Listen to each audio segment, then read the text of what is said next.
Hello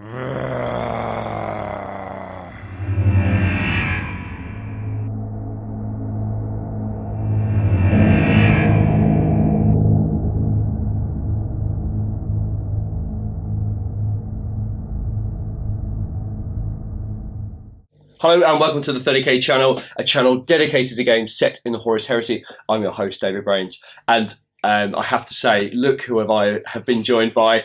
I mean, they don't really need any introduction, but I will do just in case you're out of the loop. I have been joined by Miles. David, g'day. Hello, how are you? I'm very well, thank you. And the guy to my left is Jack. Hello, everyone. Hello, guys. Fantastic. Hello. How is everyone? Now, you know, we've just been talking. We talked last night. We talked this morning about, you know, this was my vision for the channel and the hobby in general. You know, two absolutely amazing armies, two really lovely guys, and a lovely board. Hopefully, so we have. This has been in the making for a year and a bit. Thereabouts, yeah. Pretty much. Yeah, you know. Both these guys are extremely busy, amazing projects. I'm sure you're familiar with all their stuff, but it takes time. You know, Miles, you've had children or a child? Yeah, I've started a family in the interim, yeah. So I need to make sure there's a long lead time to make sure my long-suffering wife was able to cope with a child while I went away and played toy soldiers. Absolutely. But I'm so pleased to bring you this game. Blood Angels, Death Guard, we've got a fantastic scenario set up for you. So let's get on with it, shall we? Gents, I don't really know where to start. It seems unfair to start with one and not the other, but we have to pick where we're going to start Jack, first. after you. Should we go with Jack first? All right, then. Tell us about yourself. So yeah, I'm best known on the interwebs as at Anvils of Connor. Yes. On both Facebook and Instagram. Bit about my hobby as well. Please, yeah. So I've been in the hobby, about most of my life, easily on and off. But really seriously got to grips with this project in earnest about a year ago. So I lived abroad in China for a year, and that gave me a lot of time to sort of play with, you know, sculpting and model making, but only really started painting about a year ago. And I've had this idea for sort of corrupted or semi-corrupted Death Guard for a while, and I really wanted to bring it to the table. And it's a great community to be part of, and immensely supportive. So had a huge amount of help along the way, but yeah, this is my my host for today. So hopefully it'll prevail over the wimpy, preening Blood Angels. I mean, hope all you want. Well, Hope's the first step to disappointment, my friend. I know. Sorry, his Primarch is still alive. Oh, sorry. No. I thought this was a 30k channel. Okay? I don't want any 8th edition babbling here. No, goodness me. So yeah, but anyway, we'll. I guess we can talk more about the army in a little bit. Right? We will do. Yeah, Miles, give us a chat. I'm Miles. I would be offended out of my mind if you didn't know who I was. I relentlessly just spam everything, my name everywhere. Little Legend Studio. So I run a commission painting business. More recently, I've started up a Patreon, developing videos, trying to develop the comprehensive video tutorial service and library for you guys. Very simple, easily manageable techniques in short space of time.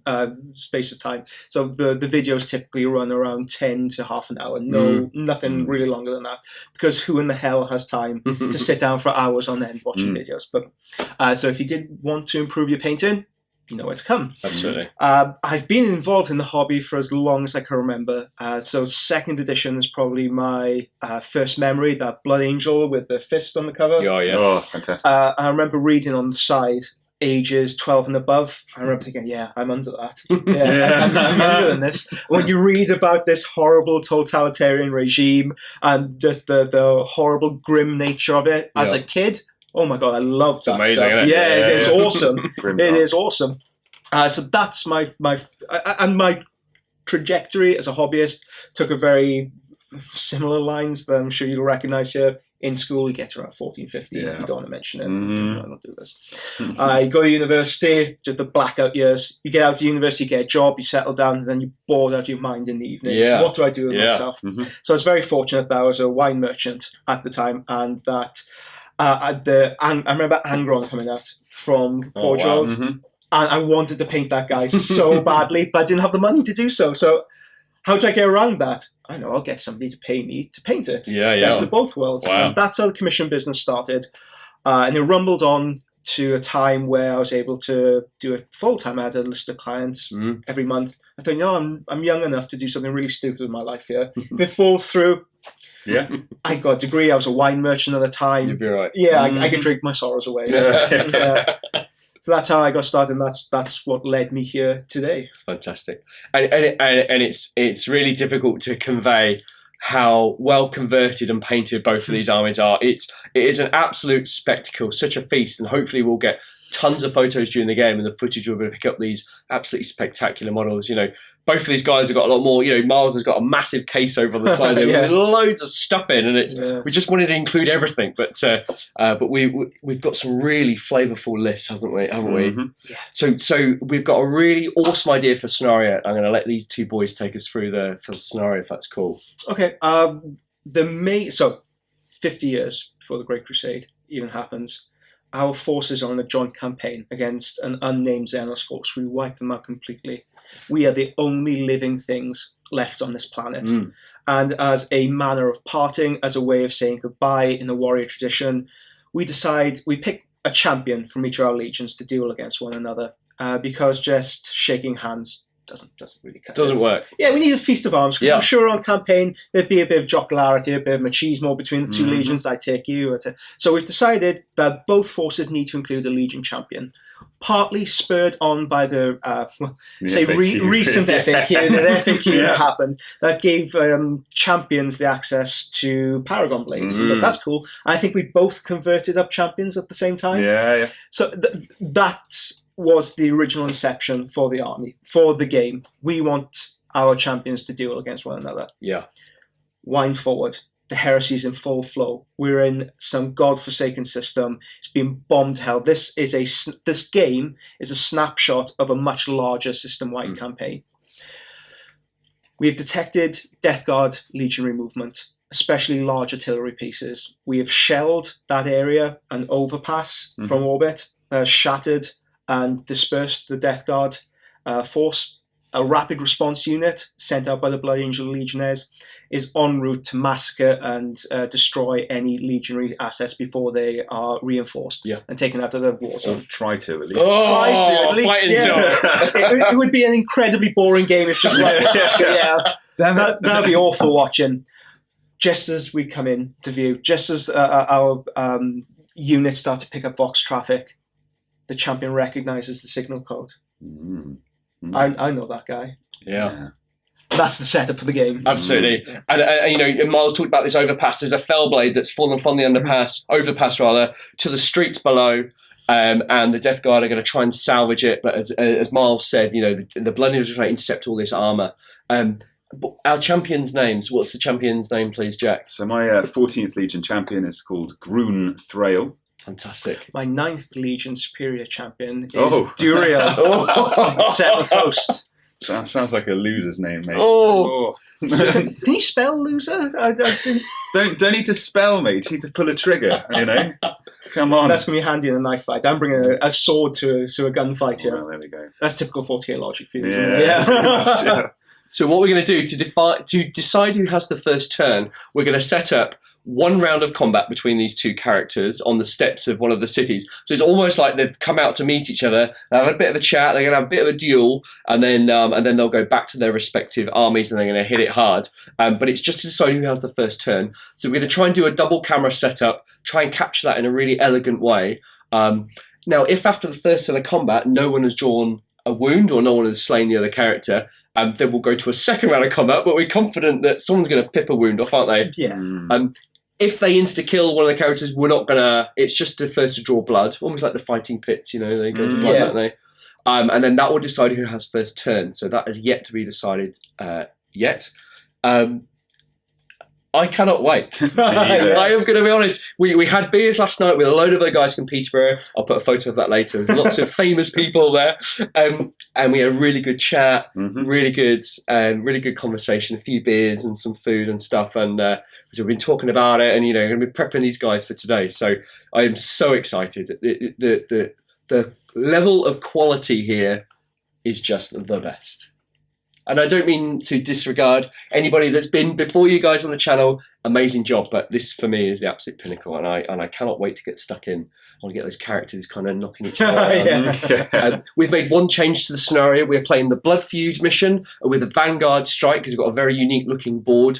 And the Blood Feud targets, the gentlemen have both chosen independent characters, but only independent characters can kill or take the wound for the independent characters, or take the victory point rather. To claim the victory point. Yes. So an independent character has to take the final wound of another to claim the point. I think that covers everything. Yeah. So? Yeah. I suppose in addition, thank you very much for having us. Yeah, of course, yeah. You've been an amazing host. You've brought us coconut, you've brought us water. Coconut, there we incredible. go. Cayenne. You know. Cayenne. There was a big list of demands for these guys. My rider needs to be this. So I've fed and watered them. 4 dozen doves will enter halfway through the game. I can't open my own doors. No. These hands are only for painting. The fluffers are due at lunchtime. I don't know if we can say that. If you know what a fluffer is. They're due at lunchtime. And I think it's going to be a really lively game. These two have you've not really met other than through social media. But there's a good rapport going on already, so it's just fantastic. Let's dig into their list. Let's work out exactly what these armies have got, and then we'll see at the beginning of turn 2. Turn 1, but we're not sure who starts, so we'll see you very soon. 2,499 points worth of the implacable 14th Legion, led today by my warlord, who is the Legion Herald named Scourge. He has the warlord trait target priority. So as you guys know, during the shooting phase, my warlord and any friendly units within 12 inches get to re-roll hit rolls of 1. Leading the Death Guard today, we have Legion Champion, Grun Thrail. He is armed with a Paragon Blade, Power Fist, Artificer Armour, a Refractor Field, and a Trusty Bolter. On the left, we have Legion Herald Scourge. He has Artificer Armour, a Thunder Hammer, and again, a Trusty Bolter. He is my Master of the Legion, and because of that, the army has Rite of War, the Reaping. On the right-hand side, we have a Legion Moritat. He's a lone wolf. His name is Brosius, and he's armed with twin Volkites, melter bombs, artificer armor, and a refractor field. And in addition, he has a jump pack. Taking up the first elite slot today, we have Squad Glail, 10 Weapon Master veterans led by Sergeant Glail, who has artificer armor and rad grenades. The whole squad is equipped with power mauls. And taking up the second elite slot is Ancient Dadren, a Contemptor Mortis armed with twin Keres assault cannons. Taking up the first troops choice, we have Squad Durak. Tactical squad, standard bolters and extra close combat weapons. Sergeant Durak has a power scythe, artificer armor, and melter bombs, and they will be trundling along in a dedicated Rhino transport. And for the second troop slot, we have Breacher Squad Payne, led by Sergeant Vermin Payne, armed in artificer armor. He has a power scythe, melter bombs. There are 2 flamers in the squad. They have chem munitions as per the Legion special rules, and they obviously all have breacher shields as well. Taking up the first heavy support slot, we have Squad Vaindar. These chaps have 5 chain fists amongst them and 3 power fists. They all have grenade launchers with toxin grenades, which is pretty handy. And there is a heavy flamer in there, again with chem munitions. Taking the second heavy support slot, we have Rork the Implacable. He is a Leviathan Dreadnought, armed with Snippy Claw with a melter. He has a Storm Cannon and Phosphex, so that should be quite nice in the game. And finally, for the heavy support, we have Squad Gorst. It's a 5-man heavy support squad. The Sergeant Gorst himself has artificer armor. The squad are all armed with missile launchers. It's worth mentioning, as per my Legion Rite of War, the Reaping, any heavy support choices that I'm running today will also count as non-compulsory troops. Ferrying my Legion champion Herald and veterans today is a dedicated Spartan transport. The Spartan is equipped with a flare shield and armoured ceramite. The host of the 9th Blood Angels, led by Dureal. This is a 2,495 point list. The Warlord, Dureal, has the Master of Defense Warlord trait. The Librarian, Revelation, has Life Leech, Endurance, and the Primaris power, Smite. Leading the host of the Blood Angels today is Dureal, who is a Legion champion.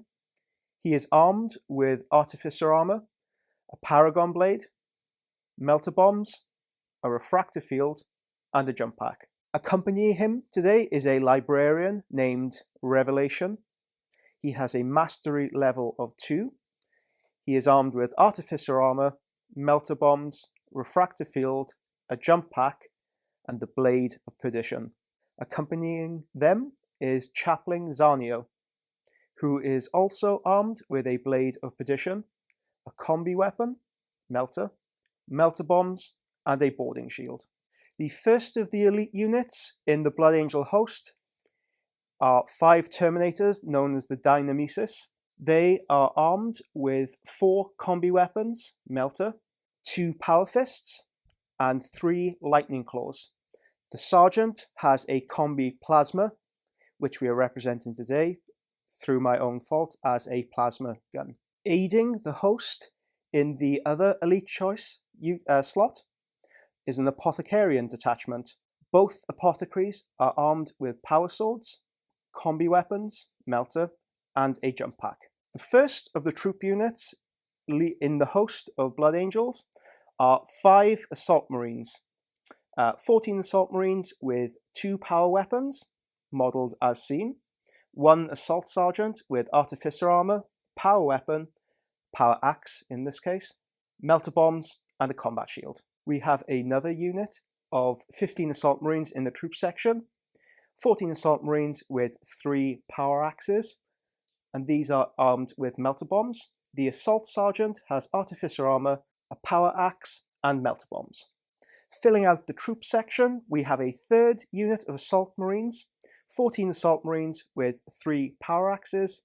The Assault Sergeant is armed with Artificer armour and melter bombs. Filling up the fast attack section, we have 2 separate land speeder squadrons comprised of 1 land speeder each. Each land speeder has a pintle-mounted melter, a Howl-mounted graviton gun, and 2 hunter-killer missiles. In the fast attack section, we also have an Anvilus pattern Dreadclaw drop pod, which will be ferrying the Terminators into battle. The final choice in the Blood Angel host is the heavy support Leviathan pattern Siege Dreadnought. The Dreadnought is being ferried into battle via a Dreadnought drop pod. The Leviathan is equipped with a Cyclonic Melter Lance, 2 torso-mounted Iliastus assault cannons, and a Phosphex discharger. Death Guard Legion champion Grun Thrail paced up the stairs, Paragon blade drawn. His eyes locked, Dureal, 9th Legion champion. Like old times. First blood? Ill met, brother. First blood. The victor of this combat decides the first turn. Both champions will be rolling simultaneously. Grun Thrail, 14th Legion champion, has 4 dice rolls, so 3 basic, plus 1 for a specialist close combat weapon. He requires 4s to hit on 4 dice.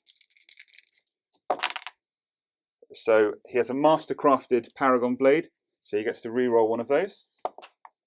So that is, oh, bloody hell, that's 2 hits.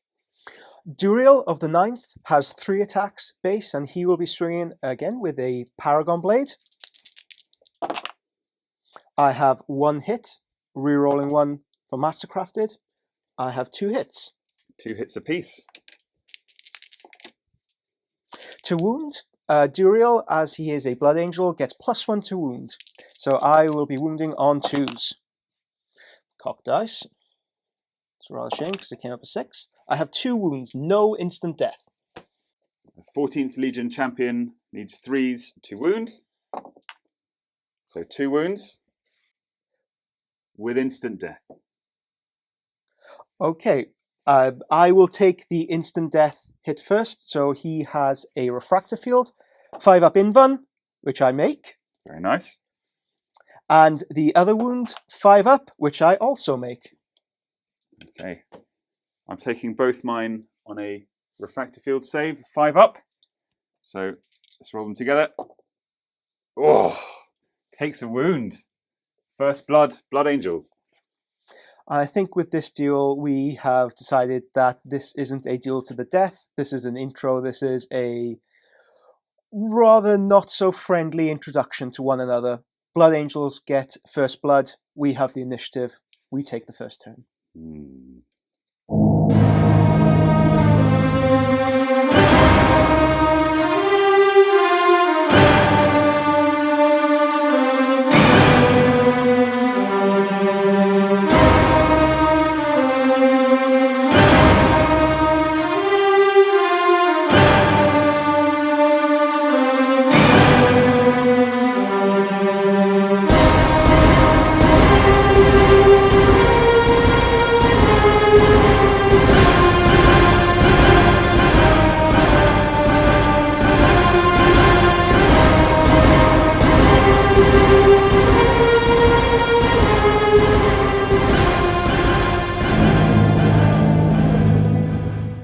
Miles, Jack, we are deployed and ready to go, yes? Mm-hmm.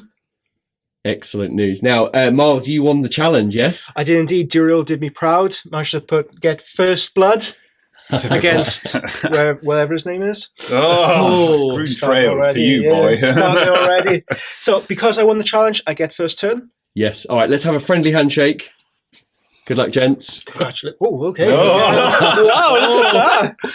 Oh, dear. Good luck. Thank you very much. I'm not going to wish you in return. Oh! All right, let's go on to Blood Angels, turn 1. Blood Angels, movement turn 1. Throne Cafasiel has made a successful drop assault, not scattering in the midst of the Death Guard deployment. Hopefully he could do some damage there. The assault units have both made aggressive 12-inch movements up. One member of that squad has taken a casualty, tripped over a rock. The land speeders have also made very aggressive movements trying to get into the face of the Death Guard advance. And we're about to move into the psychic phase. Blood Angels psychic phase turn 1. The librarian, Revelation, drawing on the powers of the warp, tried to cast endurance on his unit. Note the word tried. He failed. Damned psychers. They'll taste my blade soon enough. And that concluded the psychic phase.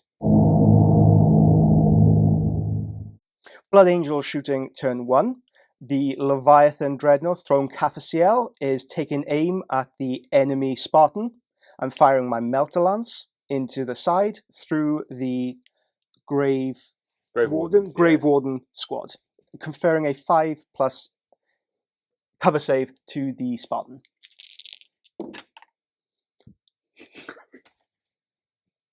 Cut. That was a tremendously underwhelming. Fortunately, the Melter Lance failed to hit a goddamn thing. So let's see if he has better luck with the Melter Gun in his fist. We are shooting the side armour, which doesn't make much of a difference with a Spartan, but it is firing through a Grave Warden squad, conferring a 5+ cover save to the vehicle. We need a 2+ to hit, which we manage. We need a 6. We need a 5 to glance, 6 to pen. 2. So that is nothing on the Spartan. The Blood Angel Landspeeder has managed to hit the enemy Spartan. Let's see whether we can cause any damage. Intervening models give a 5+ cover save. I roll a glance. Thanks to the meat shield of the Grave Wardens, I get the 5+ cover save, which I succeed. The Landspeeder's grav weaponry has managed to hit the enemy Spartan, I need a 2-up to do a glancing hit, 6s for pen. Managed to glance it again. The land speeder will fire its complement of 2 hunter-killer missiles into the side of the Spartan. I need 3s to hit. 2 hits, that's quite rare when it comes to this kind of weaponry. Strength 8, I need 6s to glance. I have 1 glancing hit. Right. Thanks to my meat shield, I get a 5-up cover save, which I fail. The second Blood Angel land speeder will fire at the Leviathan. I'll need a 3-up to hit, which I manage. I need a 5-up to glance, 6 to pen. Now, because of the extreme cover afforded by the building, we have decided that the Leviathan has a 3-up invulnerable. Which I'll be taking now. I fail. Okay, come on, for Sanguinius. Oh, not for Sanguinius. For Mortarion. So I would have liked to have rolled a 6 there, being a melter weaponry, adding +2 to the vehicle damage chart. The Leviathan is now shaken, so at least it's snap shooting next turn. I'll take it after the disastrous Leviathan shooting, completely whiffing. The land speeder's grav weaponry has managed to clip the outer edge of the enemy Leviathan. 2-up to do anything. I needed 2+ to get a glancing hit, 6s to pen. Come on, pen. Another glancing hit. I get a 4-up invulnerable save for the Leviathan, which I pass. The land speeder has also fired its complement of hunter-killer missiles into the Leviathan. I managed to hit once and glance once. The intervening masonry confers a 3-up invulnerable save for my Leviathan, which I pass. Turn 1 for the Blood Angels. Didn't quite have the punch I was hoping to have. The Leviathan and the Melter Lance normally puts in very good effort for me. Unfortunately, this time, managed to whiff with all its attacks. I feel like I'm slowly grinding up the field in order to put myself in position to launch assaults later on in the game. Death Guard first turn movement. The 14th had some difficult decisions to make due to the Leviathan drop pod plunging into their midst. Moratat Brosius launched out of cover and has a nice firing view of that Blood Angels assault squad. The Rhino backed up and disgorged its deadly cargo, so hopefully they'll get some nice shots off my shooting phase. Spartan inched forward slightly, but for now the veterans Herald and Champion are going to stay put within the armoured carrier. Contemptor Mortis moved forward into a better firing position, so hopefully his assault cannons will do some deadly damage. The Breachers moved up in the wake of the Spartan. Likewise, the Grave Wardens moved ever so slightly forwards, so hopefully their shooting will do quite nicely on the bunched up Blood Angels amidst the ruins of the Thunderhawk. And the Leviathan, useless as it will be with snap firing, has just moved just a bit closer towards the end of those ruins. Death Guard shooting, turn 1. Heavy support squad atop the ruined building are going to pump some shells into the menacing Leviathan Dreadnought. So it's 4 shots, hitting on 3s. Cock die. 1 hit. What a disaster. Now you know how it feels. So I need 5s to glance, 6s to pen. Oh, not a bean. Disaster.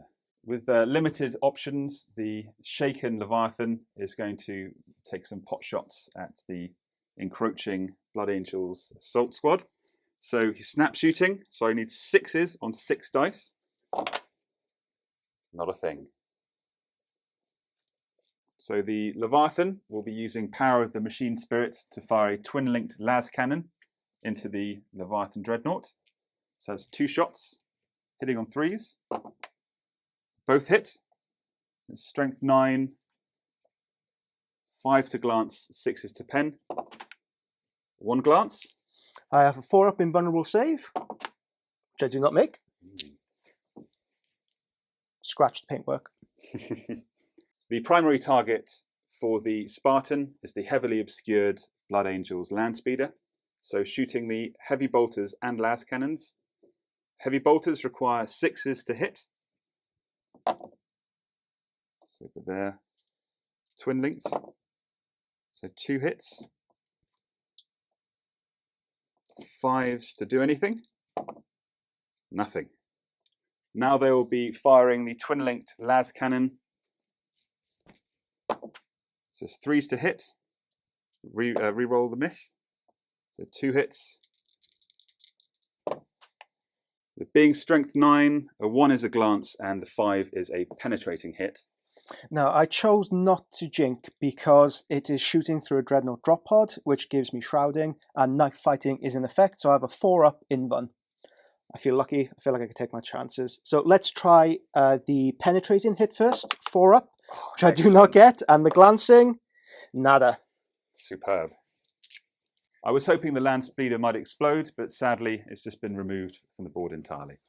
So Ancient Dadren, the Contemptor Mortis Dreadnought, is going to try his luck with his assault cannons, firing past the Leviathan into the Blood Angel's remaining land speeder. So he requires 2s to hit with 12 dice.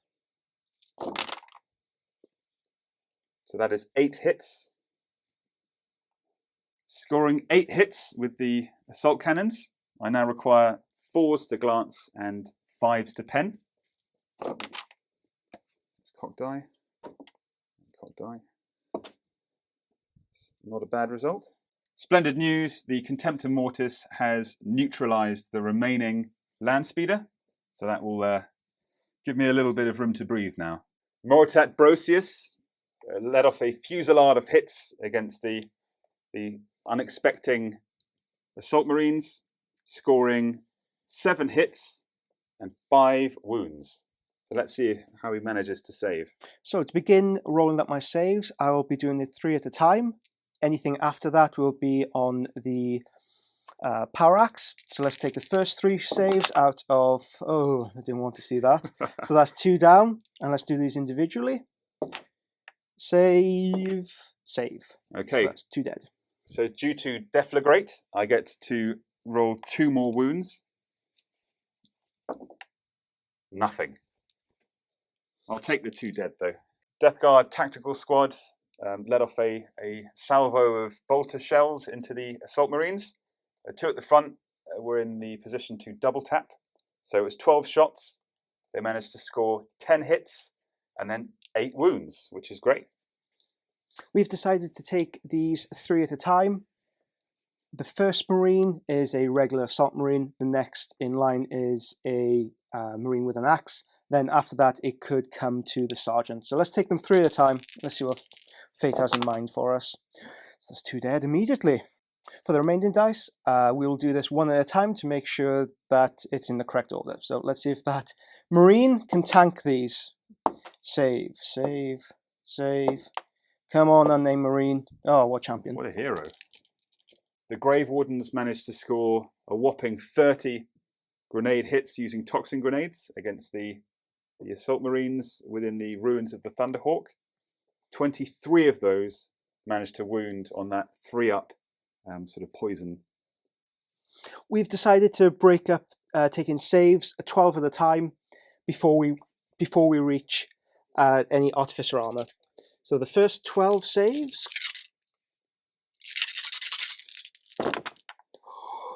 Oh, glorious. 4. There's an apothecary inside the unit. I'm taking from the 12, 4 feel no pain, on a 5-up, and I roll 2 more saves. So far, that's 2 dead.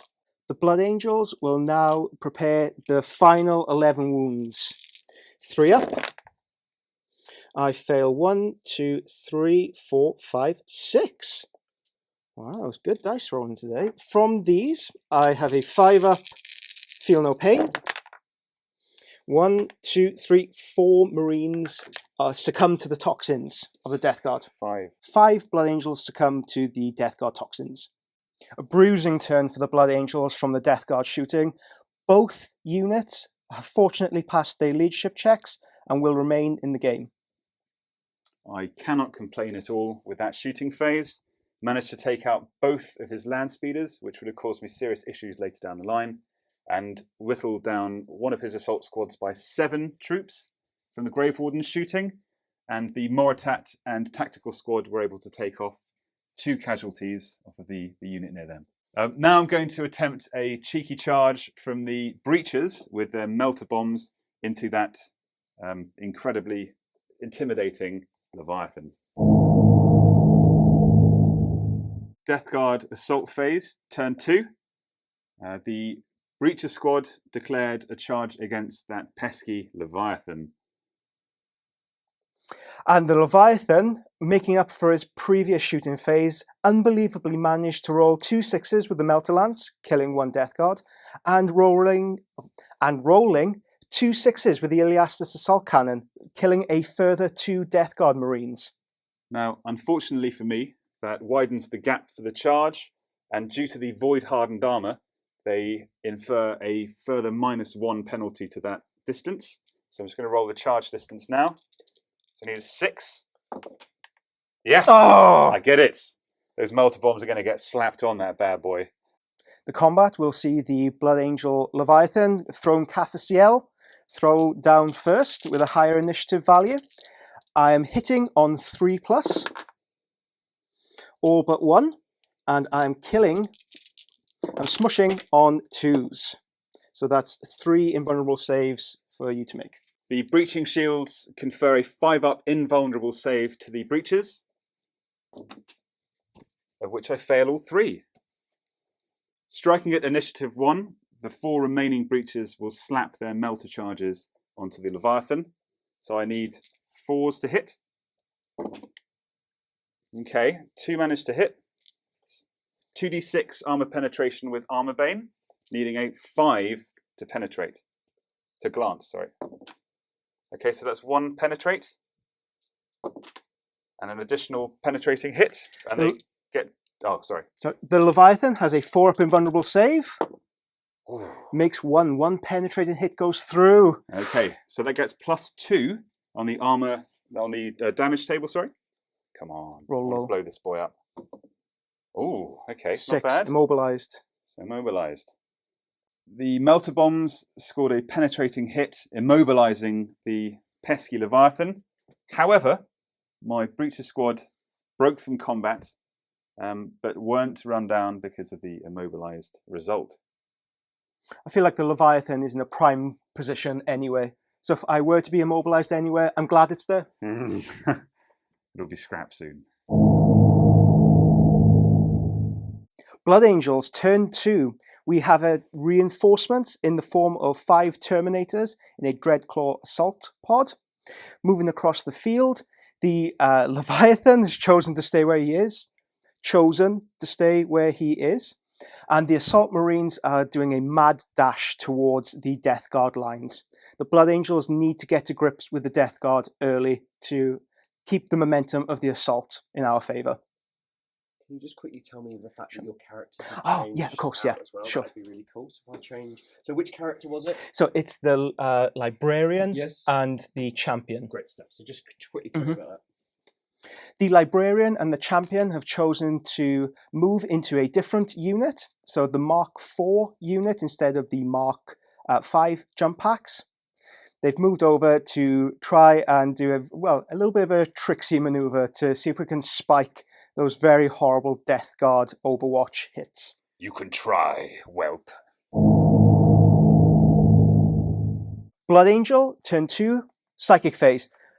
The winds of the warp have waned and waxed. And any other words beginning with W very strongly this turn. Smite has gone off on the Grave Warden Marines, killing 1. And Revelation was also able to reinforce the bodies of the Assault Marines, casting Endurance. So this is a blessing that gives a single unit Eternal Warrior, Feel No Pain 4+, and the Relentless special rule. You reek of the foul warp, witch. Blood Angels shooting turn 2. The Assault Marines are shooting their bolt pistols into the Grave Wardens. We have managed to secure 4 hits and 2 wounds. One of which is the apothecary firing his his melter gun into the unit, causing another wound. In total, we have 2 2+ saves plus 1 4+ save. Jack, I would like you to take the 2 2-ups first. Okay, so I'm going to roll these one by one. The chap next to the Chem Master is slightly closer, so 2-up save. Fails. No. My goodness me. Now the Chem Master, I'm going to look out, sir, on a 4+, which has failed, so will he die? The Chem Master dies as well to bolt pistols. And now 4-up invulnerable save against the melter shot, which has also failed. So 3 boys get consigned to the grave, which And is apt. I bet that takes me out of assault range. I hope so. Blood Angel Assault Squad with bolt pistols next to the previous unit has fired into the Grave Wardens. We have hit 3 times and we have wounded twice. Jack, Right. 2 2-up saves, please. Come on, boys. 1 dead. Crumbs. Bolt pistols, the silent killer. Mm. The Leviathan Dreadnought, instead of finishing off the Grave Wardens, not sure if that's going to be a mistake in retrospect, is instead firing at the Heavy Weapons Squad. 3 Melter Lances. Let's see if we can hit at least once this time. 3 hits. And I need 2s to mulch. Those are 2 wounds. I have a 4-up cover save on that squad, perched on the top of that roof there. So I'm going to look out, sir. The first 2 shots, the 2 shots. So 1 failed lookout, sir. So the sergeant, he dies. He's toast. The second chap, also toast. 2 casualties. Not good. Very good turn of shooting for the Blood Angels. Unusually, bolt pistols really put in work and exposed the yellow belly of the Grave Wardens. After sustaining damage, they have decided to turn tail and run. They've fled towards the board edge, whereas the Heavy Weapon Squad on top are made of sterner stuff and have remained where they are. Blood Angel turned to assault phase. The Blood Angel Assault Squad has heroically surrounded the villainous Death Guard. We plan on adding a lot of melter charges to his back and ass. Jack. Swarming like red ants over a valiant beetle, Rourke the Implacable will attempt to shrug off as many of his foe as he can. With 4 attacks, hitting on 3s. 2 hits, and smudging on 2s. Unfortunately, only 1. 1 dead. The Blood Angels have managed to attack the Leviathan Dreadnought. Of a possible 15 hits, 13 have been secured to the hull. From those, we've had 2 glancing hits and 11 penetrating. So, Jack, I would like you to do the 2 glancing first. Okay, so say 4 up. 4 up. Oh, both secured. Use up all your 4s early. Okay, and then 11. Right, come on, boy. So that is 4 failures. 4. Okay, that's not bad rolling. Okay, let's see whether we... Well, it's destroyed already, but let's see if we could blow it up. It goes up to 6 immobilized, so he's just wrecked. Wrecked. That's an excellent result for the Blood Angels. It means I don't take any casualties from any explosion results. I'm very, very happy with that. The Blood Angels will now consolidate 4 inches.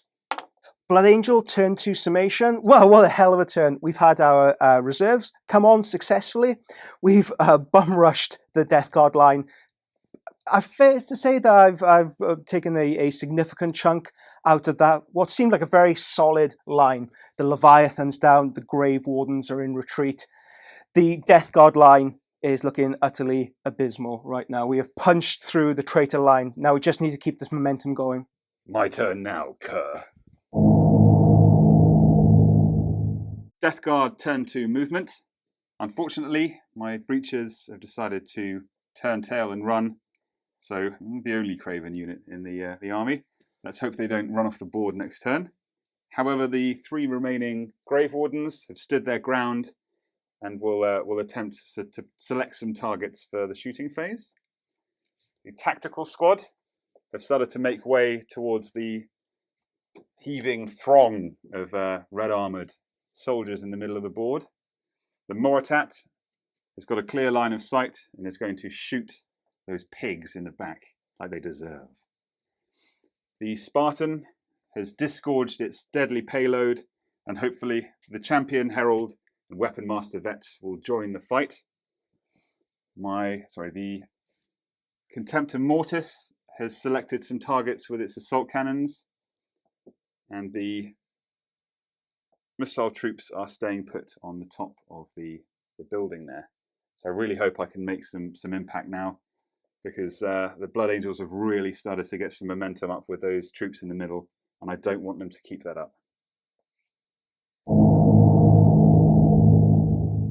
Death Guard turn to shooting. Standing atop the crate and unleashing an incredible 12 shots against the closest assault unit, the Moratat managed to score one casualty. So one Blood Angel was taken off the board, and the Deflagrate shot sadly failed to wound in addition. Unleashing a deadly fusillade of bolter shells across the battlefield, the 10 bolter shots managed to score 7 hits against the backs of the assault marines, causing 5 wounds, of which 2 failed. The Contemptor Mortis, Ancient Dadren, unleashed a volley of deadly Keres assault shells into the side of the assault marines there, scoring 9 hits, of which there were a whopping 5 rends and 3 normal saves, which I would like you to take first, please. Okay, the 3 normal saves. There is an assault marine and a sergeant, both equidistant from each other. So I'll take the first hits of the normal armor saves on the assault marine. 3 up, saved, saved, and saved. We have 5 rending shots coming into the sergeant, which I will look out, sir. Let's see if he's successful. No, he's not. Let's see whether he can save that with the intervening cover save of 5 up, which he doesn't. And now he has a 4 up cover, 4 up feel no pain, which he is successful. We will repeat that procedure. So let's begin with the lookout, sir, which he manages to pass on to a member. A 5 up cover save, which is a failure, and then a 4 up invuln, which is also not it does not pass. So we have 1 wound so far. Repeating the procedure again. Lookout, sir, failed. Cover save 5 up, failed. 4 up endurance save, passed.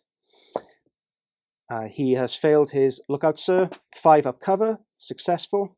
Lookout, sir, which passed on to a member. 5 up cover save, and now a 4 up endurance. All in all, that's 1 wound taken from the unit. The left twin-linked las cannon sponson of the Spartan is going to attempt to do some damage to the Leviathan. I really need to take that thing off the board this turn. So it's 2 shots hitting on 3s. Great. So strength 9, so 4s to glance and 5s to pen.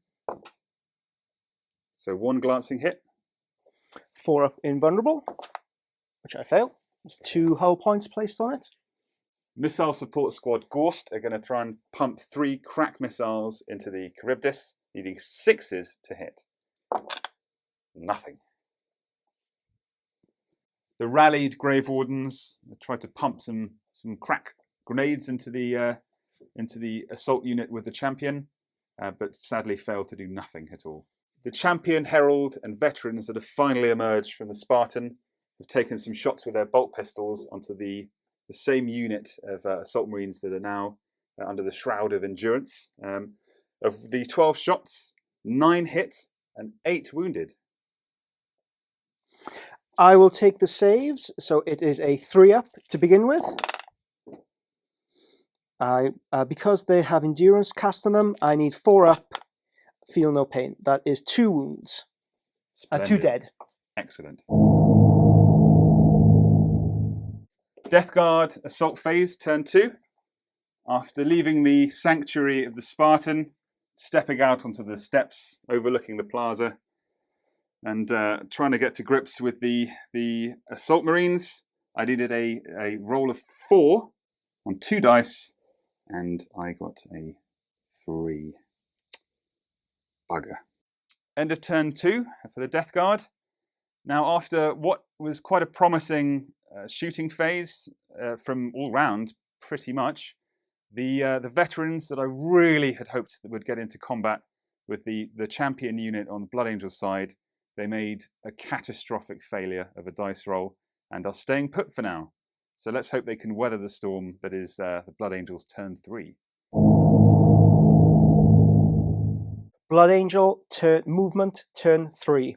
We've begun the turn by taking the Anvilus drop pod out of hover mode and out of flight mode into hover mode, and we have disgorged the Terminators behind that unsuspecting Contemptor Dreadnought. We've done a bit of a switcheroo in the center. I have moved both my champion and my librarian into the bigger assault unit that destroyed the Leviathan in my last turn. I have moved my other 2 assault units to engage the Death Guard units that are bringing up the rear. Hopefully this turn I can take on the Moritat, do significant damage to the tactical squad, and hopefully wipe out his veterans. Blood Angel Psychic Phase, turn 3. The Blood Angel Psyker Revelation managed to cast Smite onto the Death Guard unit, killing 1 of the veteran legionnaires and putting a wound on the banner bearer. He was also successful in reaffirming the biological strains of his unit. It's a very wordy way of saying he managed to get endurance off on the unit. Blood Angel Shooting Phase turn 3. The Leviathan Dreadnought is firing his Melter Lance into the Grave Wardens. So I get 3 shots, hitting on 2s. That is 3 hits, and 2s to wound. 3 wounds. So I'm taking 3 4-up invulnerable saves on the Grave Wardens. 2 down, 1 left. The Terminator squad will attempt to fire at the Contemptor. There are 3 Marines in the back, 2 in the side. I'm choosing not to fire with my Sergeant because he has a combi plasma. So there are 2 melters into the back, hitting on 3s. 2 hits, and 2 on the side. 1 hit. They have the melter rule. Let's do the 2 at the back. That's 1 pen. That's 2 pen. And the 1 on the side is a pen. 3 penetrating hits in total. The Contemptor has 3 5-up invulnerable saves to take, all of which he fails. Okay, let's see what damage we cause. Melter, he goes boom. What an excellent shooting phase for the Terminators, managing to come up behind the Dreadnought and firing into its rear and destroying it, in return for no casualties when it blew up. Yep, very pleased with that. The 3 assault members that can see the Moritat have fired into him, causing 2 wounds. There are 2 armour saves to be taken on Brocius, of which he fails 1. The assault squad have fired into the Death Guard unit, causing 2 wounds. So 2 3-up armour saves have to be taken. 1 fails. Blood Angel charge turn 3. Every single one of my assaults have managed to come off. The assault squad has managed to engage the Death Guard unit. My other assault unit has managed to engage the Moritat, and the critical combat of the game is about to ensue. Luckily, I didn't fail my 3-inch charge. Curses. The Blood Angels with chainswords have engaged with the Death Guard. From the flurry of attacks, we have managed 1 wound, which will be taken on the 2-up of the Sergeant. He dies. Striking back at Initiative 4, we have 5 chaps with close combat weapons, so 10 attacks, needing 4s to hit.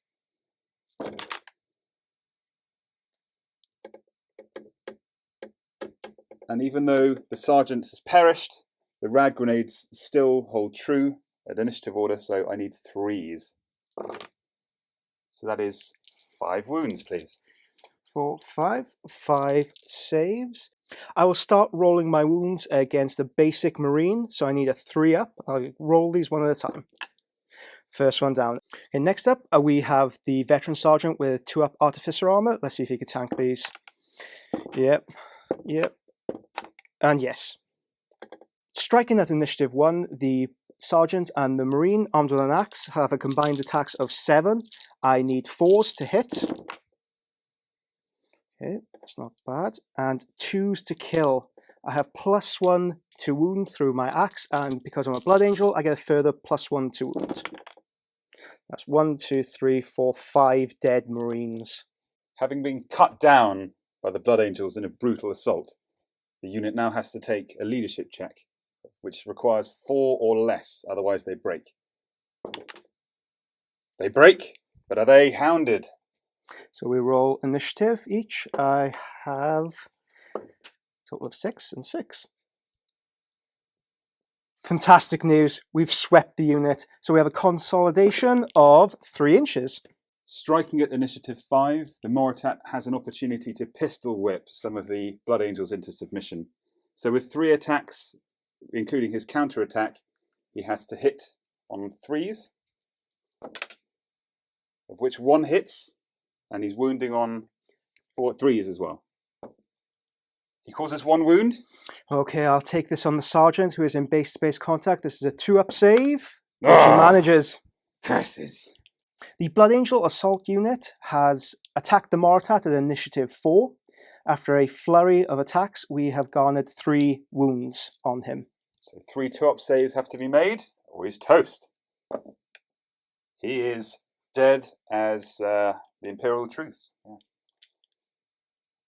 As per the Blood Feud rules, I should have gained, if this was a normal scenario, I should have gained an extra victory point, but we agreed at the start of the game that only independent characters could garner those points.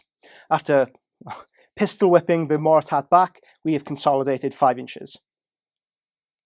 Moving on to the title fight. I mean, this is the reason why we're here, right? Dureal of the 9th calls out and issues a challenge to the Death Guard compatriot. Indeed. Grun Thrail accepts such a challenge.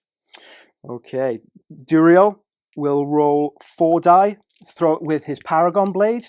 I am hitting on 4s. Because a chaplain is in the unit, I get to re-roll any misses. There are 2 misses. Still 2 hits. Okay, so striking back at the same initiative, also requiring 4s on 4 dice. So he has 3 basic, +1 for a close combat weapon. He requires 4s. Re-rolling any 1s due to the banner of the eye that's being held aloft by his herald. So that is 3 hits that have succeeded. Dureal pushes forward with his Paragon Blade. Let's see if we can get the severing cut. There are 2 wounds. Unfortunately, no instant death. 2 AP2 wounds. Okay, let's see if Grun can slip his blade through the guard of your flying pansy. Have at you! He gets a 6, which if failed, causes instant death. Oh, well, actually, he has Eternal Warrior because of the warp.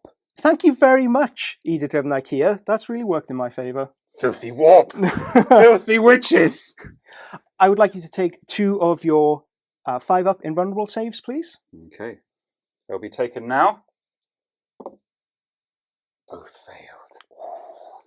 Comes down to this. So which order would you like me to do these in? Well, it doesn't matter. 3. Yeah, so 3 invulnerables. 3 5-up saves. Yes!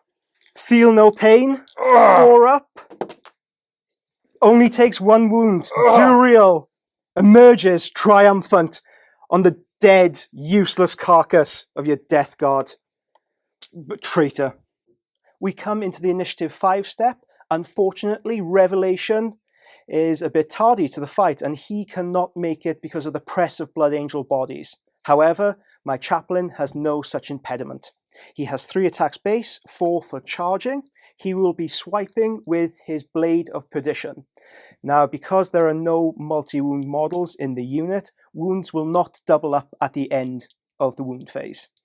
So I will be hitting on 3s, re-rolling. because of his chaplain trait. I have 3 hits. I'm wounding on 3s. They are 3 AP2 wounds. So it seems the closest model in combat with him, or in base-to-base combat, is the Herald, who has a refractor field. Okay, so that's 3 5-up saves that have to be made. Otherwise, he is dead. And remember, he has 1 wound left Indeed. from the shooting. Okay, so do it one at a time. Okay, saved. Ugh! The bannerman has fallen. And I do believe that is an independent character killing another independent character, garnering me more points under the mission objectives. The extra wound spills over to the rest of the unit, killing another member of the veteran squad. Starting at the Initiative 4 stage, the Blood Angels whomped out a mighty 33 attacks, 27 of which hit. When a rather undermining show of force, they only managed 12 wounds. However, Sergeant Gleal decided to try and take as many as he could to save his compatriots' lives. But on the first roll, a 1, he was cut down like a dog. So I have a remaining 11 saves that need to be made on the veteran unit, which I might as well roll all at the same time because they're identical. So, how many fails? So that is only 4. 4 from 11. Indeed, not terrible. And now they get to strike back. Even though Gleal was cut down, I still had 14 attacks back at Initiative 4. And don't forget, Gleal was also armed with rad grenades, which minuses the toughness of the Blood Angels by 1. So of the 14 attacks, 8 hit and 6 wounded. Okay. I'll be taking these on my basic infantryman, so 3 up saves. I do not, 4 of them go through, but I have a 4 up feel no pain from the endurance. And 3 wounds of those go through, so 3 of my Marines bite the dust. My Assault Marine at Initiative 1 has moved up a further 3 inches and now is base-to-base contact with the remaining veteran squad. He has 3 attacks, hitting on 4s, rerolling any misses because of the chaplain. That's 3 hits, and I'm killing on 2s because it is AP2. It's 3 wounds. That's the unit wiped. Absolutely routed. I consolidate 3. End of Blood Angel, turn 3. Well, that was certainly a decisive game turn. The Blood Angels have managed to carry on their forward momentum, sweeping the veteran unit, killing 2 independent characters with 2 of my independent characters. The Mortarion's been killed. The unit in the corner flanking me has been killed. The Blood Angels are consolidating on the Death Guard position, and we are looking at endgame. Death Guard movement phase, turn 3. Now you might notice the gaping void where those fleeing breaches were. Now sadly they failed to rally and are thus off the board. So maybe they'll fight another day, maybe not, who knows. So the Rhino is pretty useless now. However, I've just backed it up the stairs slightly to get a better angle shooting into the back of those Terminators. Likewise, the Spartan has ever so slightly swiveled, so both its sponsons have targets, so it might be able to inflict a little bit of damage at the very end, even though, as you can see, and after Mars's fantastic third turn, you know, there may be a few little tiny victories here for the Death Guard. And finally, well, penultimately, the heavy support Marines have just moved to the lip of that roof there. They will only be snap firing because they moved, but again, they might just be able to take out that Leviathan. And then last but not least, the Grave Warden, the remaining solitary Grave Warden, has moved up valiantly to see if he can do any more damage with his horrific weaponry against the incredibly successful Blood Angels assault unit. Death Guard, turn 3, shooting phase. So the humble yet sneaky Rhino is going to take a little rapid fire, have a go at the back of the Terminators there. So it's 2 shots hitting on 3s, re-rolling the miss. Okay, that's a 2. So there's 1 hit Wounding on 4s. 1 wound, please. Okay, let's save on a 2 up. Ugh! Saved. Nothing, not a bean. So having crept up to the lip of the roof there, the missile support squad are going to take a snapshot each with 3 crack missiles at the Leviathan there. So there 3 6s are required to do any damage here. It's 1. So will it do anything? I require 5 to glance and 6 to pen. Nothing. Ah, useless. The implacable Spartan is, with its left sponson, going to take a couple of shots with its las cannons against the Leviathan. I just want to wipe that thing off the board now. It's just been bragging there in my deployment zone. It has to go. Okay, so hitting on 3s. Okay, both hit. So it's strength 9 against, so it needs 4 to glance and 5 to pen. So it's got 2 penetrating hits.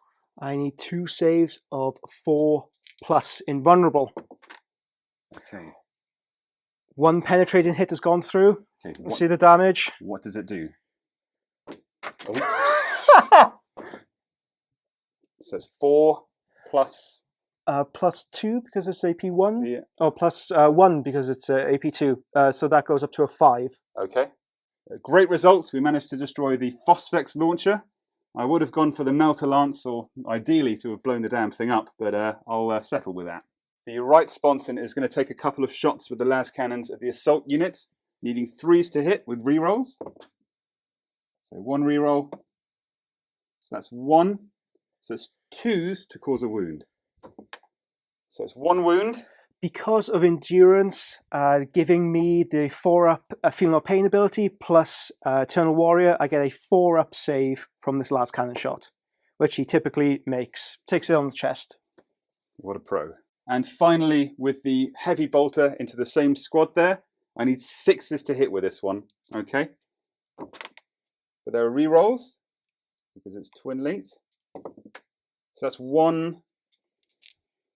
And then to wound, I need 3s. 1 wound. Come on. There is a wound. My first save on a 3-up Yes. is not Something. made. But I do have a 4-up. Indeed you do. Feel no pain save. I'm sorry for this. I'm so sorry. I'm so sorry. The last surviving Grave Warden has decided to engage with some toxin shells into the assault unit.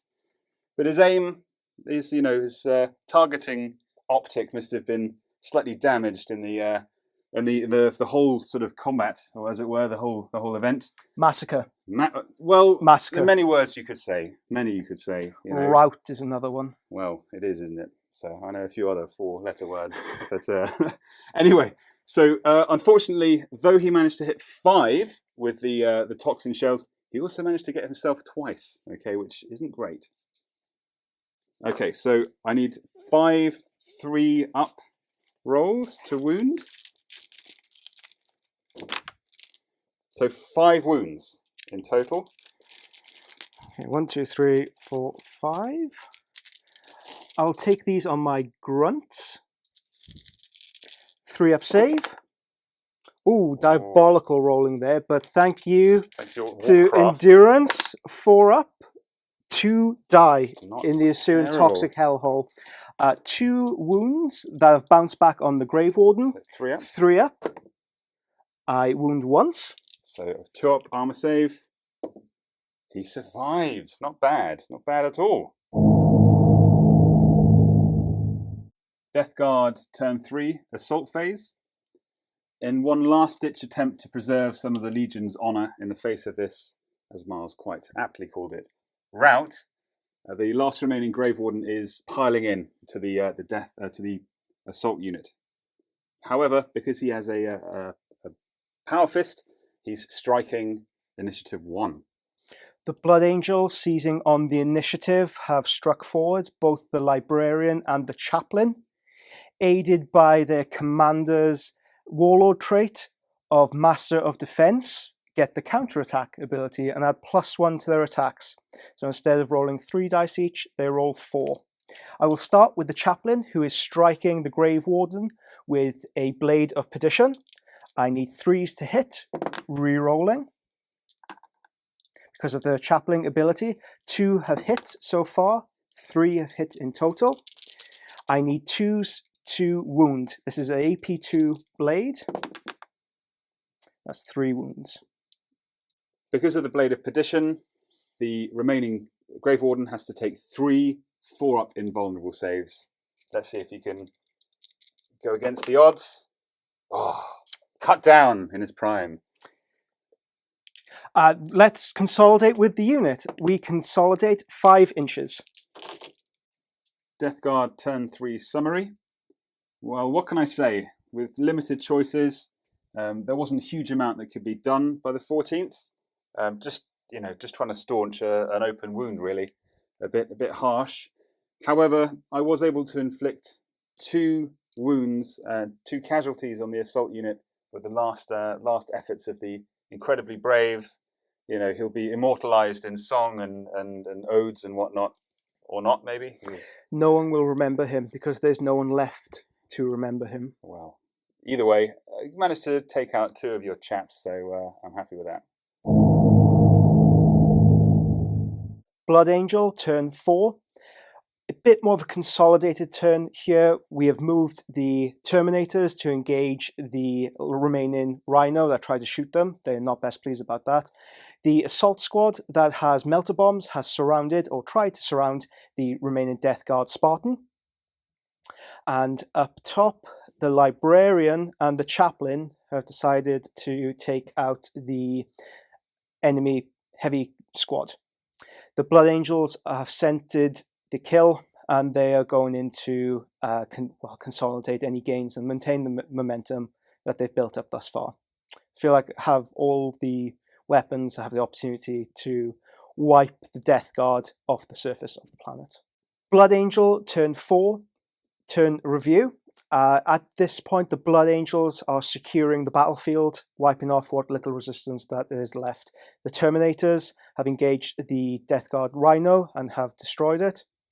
The Assault Squad has engaged the Death Guard Spartan and destroyed it with its melter bombs. In the ensuing explosion, 2 members lost their lives. The Librarian and Chaplain rose to the top, engaging the heavy unit squad and wiped them out. The field belongs to the 9th.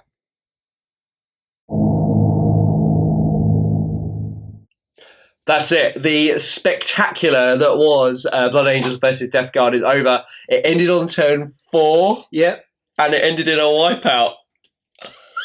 Oh dear. Bad time. Oh, we haven't had a wipeout for a very long time. But I tell you, what a hell of a game. So Blood Angels, what I've typically found, no matter what Rite of War you are playing, my games, they're over very quickly either way. It's very rare I'll go to 6 game turn length because it is very much an all or nothing army. If that punch carries on with the momentum, it can really just eat through an opponent's army. But if you manage to stifle it, you do tend to find that the units haven't got much punching power anymore, and they do lose momentum. Luckily, during this game, I was able to carry through the punch. No, absolutely. So it's obviously a fantastic game to play against a wonderful army and a very gracious opponent. He didn't throw in any insults or anything like that at all. But no, completely right. Really interesting dynamic to play against the Blood Angels. And likewise, what I've found with Death Guard is, you generally rely on a lot of their firepower.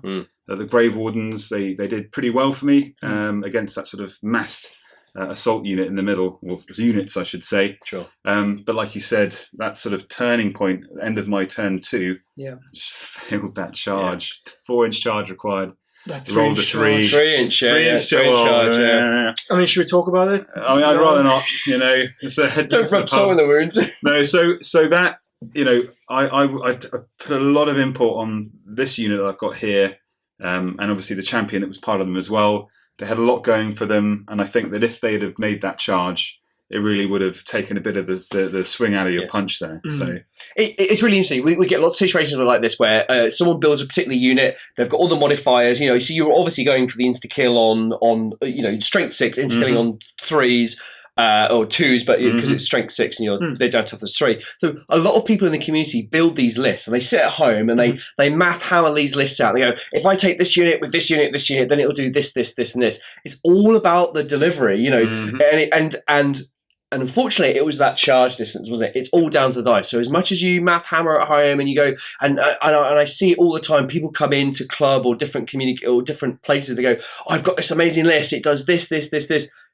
Sometimes it just doesn't work. And I think Miles did the absolute key thing of the game was that drop pod. Oh yeah. Yeah. It hemmed the Spartan in, doesn't it? Yeah, the Leviathan is very much a distraction Carnifex. Yeah. From the paint job, it's very beautiful to look at. You don't want to destroy it. To I'm very aggressive with it. So when I play a game, I'll throw it right in your face. I'll be very quick in the movements of doing it, putting you on the back foot immediately. And I felt like the distance, the actual footprint, which isn't as big as the resin drop pod, which will be released hopefully soon. Soon, hopefully. So that footprint really does stifle any forward advance you're able to achieve. It really hemmed you in that section. Absolutely did. It's and I just didn't. It's a drop pod. I don't want to waste shots on that. Plenty of other targets to go There's for. There's a Leviathan in front of you. Yeah. Well, there we go. And it even acted as cover for a lot of shots. Yeah. That first turn, he gets +2 to you. Yeah, I felt I could have played that a little bit better with the land speeders, but I feel a bit childish complaining about anything after that game. Oh dear. Yeah. I mean, it was a bit of a saving grace to get those off the board, but I think certainly, I don't know. I think your turn 1. You did pretty damn well. My second turn was going great. Had some superb shooting. The Moratat really went into his own, and was whittling down quite a few dudes. Fantastic dice rolling with the shooting, but just where it really mattered, those couple of those pivotal critical moments, dice rolls. They just I feel sorry. Don't worry. Those ones. Never. I mean, your 1-1 with a melter lance that came out. I was ready to leave. I was ready to leave right then. But imagine if you'd got that on top of the result you've got now. It probably would have ended 2 turns rather than 3. So that charge again, I'd love to return back to that. So you had a full tooled up unit led by 2 character miniatures. And you were going to charge into, I think, 6 assault marines with my librarian and champion within. The challenge between both champions, you could flip a coin. Whoever would have won that, you could have flipped a coin. But I felt like you could have wiped the rest of the unit. In that case, the librarian would have gone with his ability for endurance. And I wouldn't have as much punch going forward in the rest of the game. It was so critical not to get in that charge. Definitely.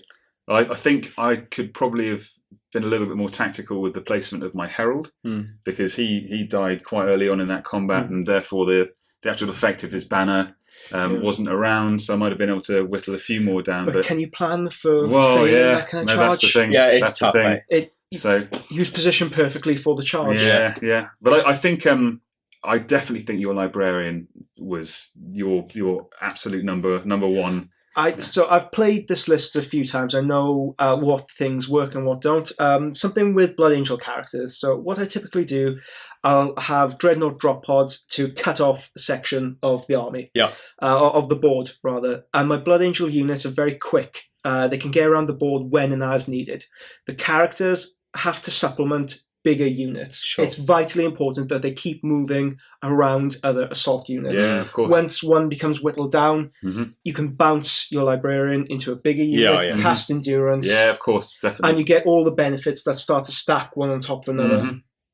So you have the chaplain at the end. You have the chaplain, the librarian, the champion, all in the same unit. It's important not to bunch those in the beginning of the game because the enemy's just going to concentrate on that unit. Of course. By having 3 large assault units, I was able to dictate the flow and emphasis of the game. I felt well, especially since their placement towards the end of the game. I mean, 4 turns. It was tough. Yeah, but you were saying, you can with the jump packs just move them around as you require, just to mop up, basically.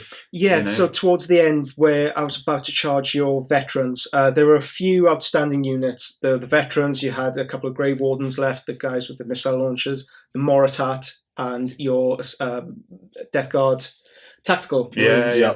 I think you assumed that I was going to throw everything at your veteran unit, but I didn't need that much overkill. I can concentrate my unit, my characters in one almighty punch, and unfortunately the Mortarion was just overwhelmed by weight of numbers, and there were a couple of power axes in the other unit that just did enough to cause a break. Yeah, essentially. It was just those minor little things where I can round up and delete units as the game progresses and try and conserve my guys as much as possible. Yeah, well, you had your little character double team against the missile. At the end, that did. Bit unfair, sad face. I was made to play that. I didn't want to do that. So let's talk about the two characters come out. So the mission that we played was Blood Feud, and we said that only independent characters can kill independent characters. However, it doesn't really matter in this case because it was a wipeout. But you know, Miles, you did make an attempt to kill a couple of characters with characters, and you were successful. It was in the same game turn that I killed all three of your characters. Yeah. The champion Dureal managed to kill his counterpart. Yes. The librarian the chaplain, I believe it was, just by dint of proximity managed to knock the last wound off your herald, and the Mortarion was down by weight of numbers. In the win conditions, two of my independent characters killed two of yours. So it worked really well. But how do we conclude the story? You know, what's the story here, Jack? Well, so obviously the 14th were absolutely eviscerated. They were. You know, all sorts of different words to describe how poorly they were. They were beaten by the 9th. But no, when the sort of support came for the Blood Angels, you know, maybe they wanted to retrieve the dead. You know, gene seed is obviously an incredibly important commodity or resource during the Horus Heresy. Yeah. When they arrived to review the battlefield and take stock, you know, Grunthrail wasn't there. He wasn't there. The champion just vanished. Just a significant portion of his skull. It's actually modelled on as well. Narrative play. Indeed. So he has evaded the clutches of the Blood Angel. They didn't put him to the sword at the final thing. So for now, who knows? So who knows what might happen? The legendary sort of constitution of the Death Guard. You know, you just see claw marks. You know, from where he's he's managed to evade capture or whatever. But lovely stuff. I think you'll all agree the game was absolutely spectacular. You know, I've said it before, my vision for the channel was to show the best of the best in Heresy, and I think hopefully we've demonstrated that today. I just want to thank personally Miles and Jack for coming on. This has been in the process for quite a long time, so we managed to secure it. So I thank these two gents. They've put a lot of time and effort in. We've shown them the sights and sounds of Peterborough. Introduced the family. We've fed and watered. Peterborough has an amazing heresy scene here, and we're really lucky to have lots of people with lots of different armies here. And we were met by a few of them last night, and we had a few drinks. So thanks to those guys that came. Well, they were already out. We joined them, didn't we? So thanks to them for doing that. I just want to talk a little bit more about perhaps what projects that you may have got going on, or what we might see coming out of your Instagram or your projects. So, Miles, what can we expect? Sure. So I run a Patreon service dedicated to building a full library of skills, techniques, very easily learnt, relatable techniques that you're able to build into your own work. My emphasis has always been explaining the how, not the why. Yeah, that works. That's good. Yeah, that's good. That's good. It's always been the emphasis that very much on you, developing you as a painter. I'm not there to show off. I'm there to demonstrate a technique and follow up with you to make sure that you're painting and improving as you go along. So coming up in the new year, I think this is being released towards January, we will be having this guy, the full tutorial on how he was created, the conversion process, and the complete painting process, all in eye-bleeding 4K. You see the image better, you see the model painted better than I do in real time. Great. And Miles has been really gracious. He's agreed to do something for channel subscribers only. What are you going to do for us, Miles? There are a few pokers in the fire, but I'm thinking something rage-filled, maybe red. Okay, so you might so for the channel then you might upload one of your videos. You will have a full release 4K tutorial with the entire series. Right, well, exclusively for the channel. Excellent. So that will go up on the 30K channel website. So if you are a subscriber, you will have exclusive access to that. So you will circumvent Miles's Patreon a little bit, but if you like what you see, then please go to his Patreon and please subscribe and get those other things. So I'll give you a bit of a taster. Yeah. And then if you want to follow up, talk to this man and get in touch with him, and he'll take care of you. So that's just something for you guys that Miles cooked up for us, and I'm so thankful for that. My pleasure. It's such an amazing opportunity. So cheers. Jack, I cannot wait to see what your desktop produces next. Well, your workshop. What's next? I need to grab a bin to just Start again. New Legion, New Year. well, kind of, yeah. So I've got an event next Sunday, just in called the Spartan Expedition. So that will be just in South London, and I've got to just do a few more missile dudes for that. But other than adding a few more, like meeting out my or fleshing out, or like putrid fleshing, whatever term you want to use. Yeah, so other than fleshing out my Death Guard, I've got a few more things to tick off the list, like a Phobos and Medusa and some of the classic sort of cheesy units. I then plan to do a different Legion altogether.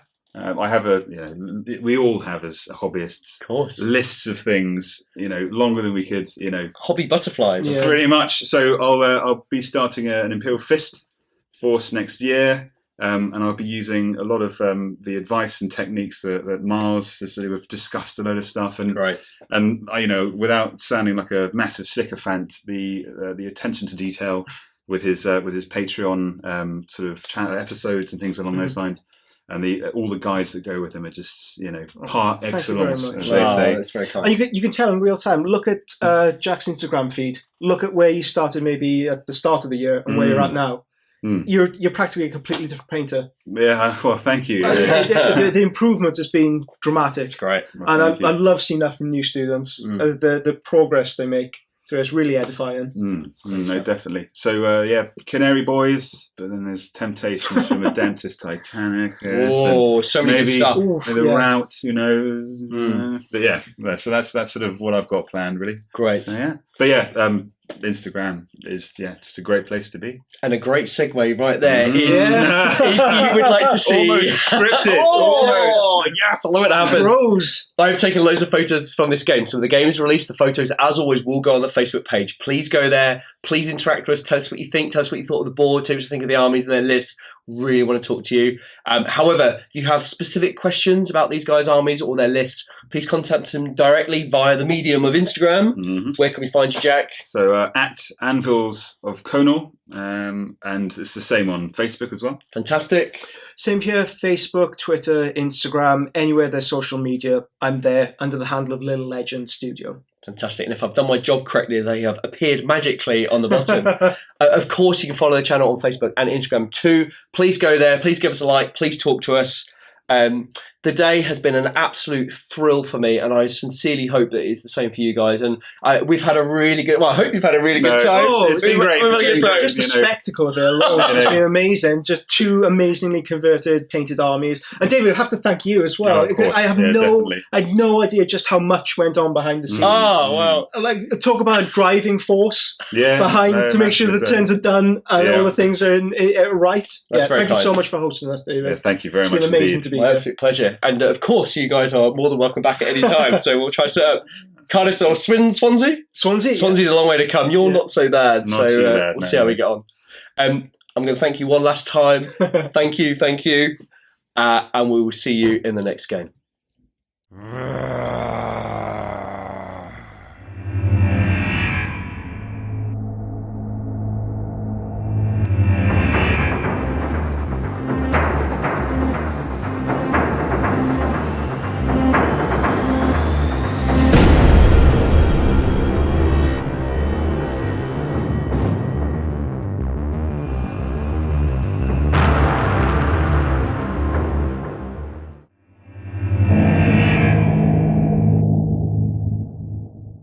Taking up the first elite slot, I have a squad of...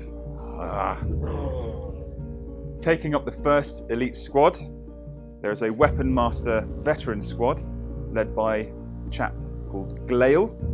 They are armed with power mauls. God damn it. Whew. Okay.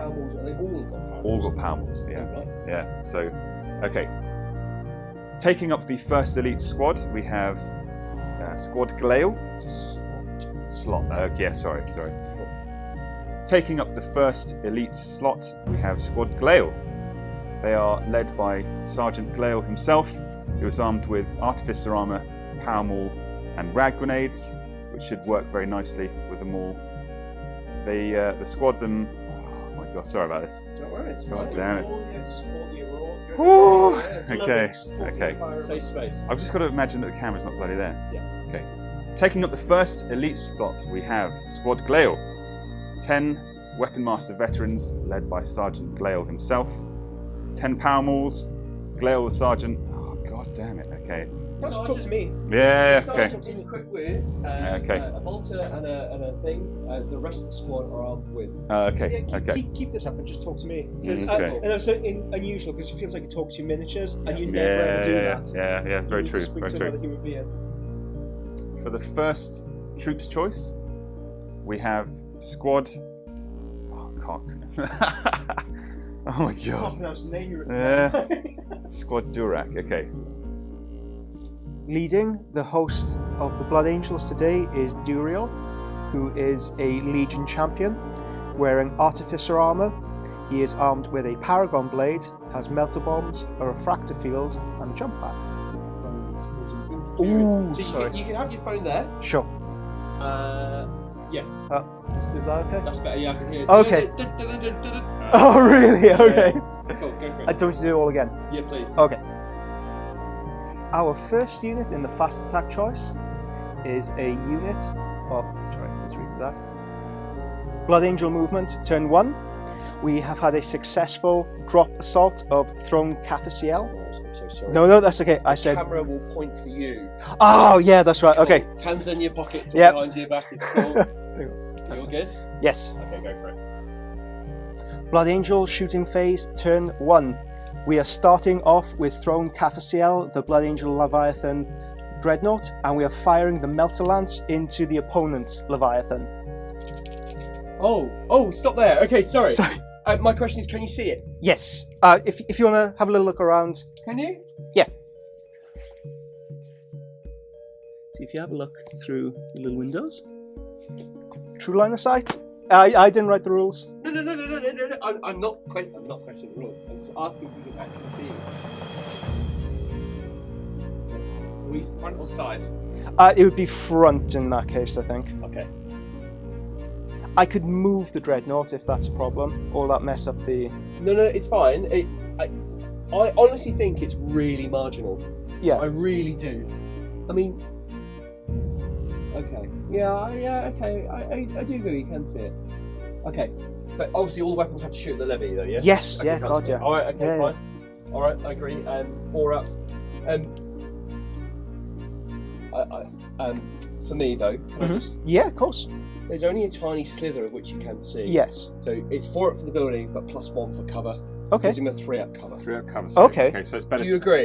Yes, I Because agree. he is obscured. Because Yeah. he is obscured. Would it be so? I'd just take the 3 up over the 4 up. Of course, atamantic, whatever it's called, atamantic. Yeah, 3 up cover.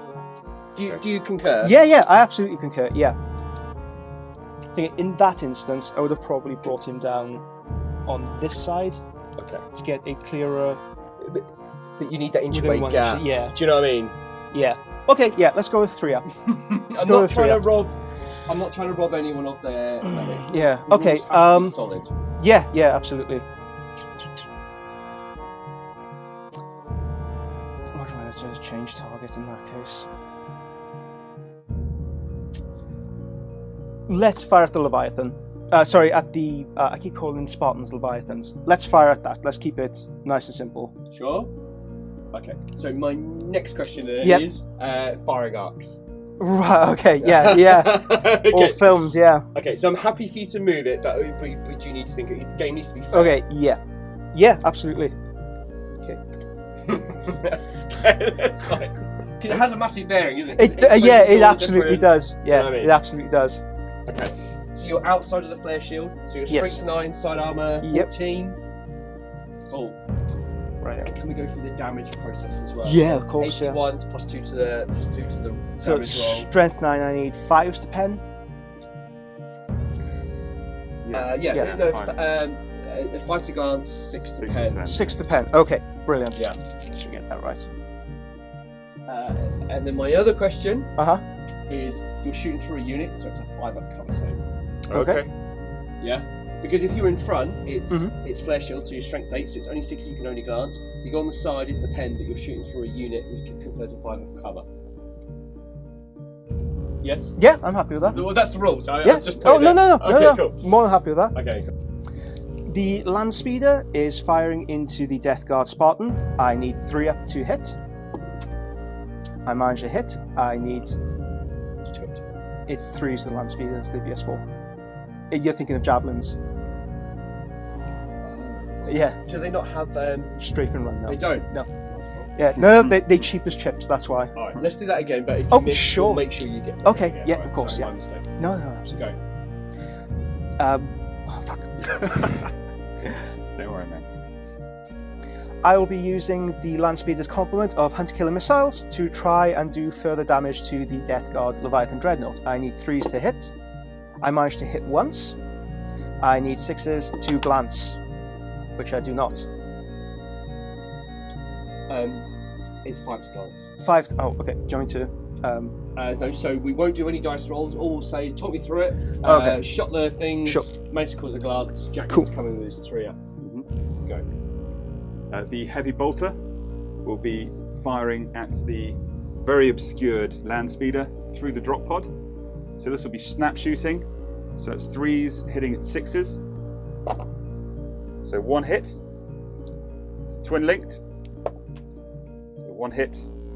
So it's strength. And twin linked as you reroll. Oh, So start that one again. Okay, sorry. So just say you scored 1 hit and then you twin link and roll the other 2. Yeah. We don't want to rob you. But what you need to do now is you need to say that the primary target for Land Raider was the land speeder. So the last cannons are firing at full ballistic skill. The heavy bolters fire at snap shooting, but the parachute spirit was that. So you need to differentiate the 2 targets to what's going on.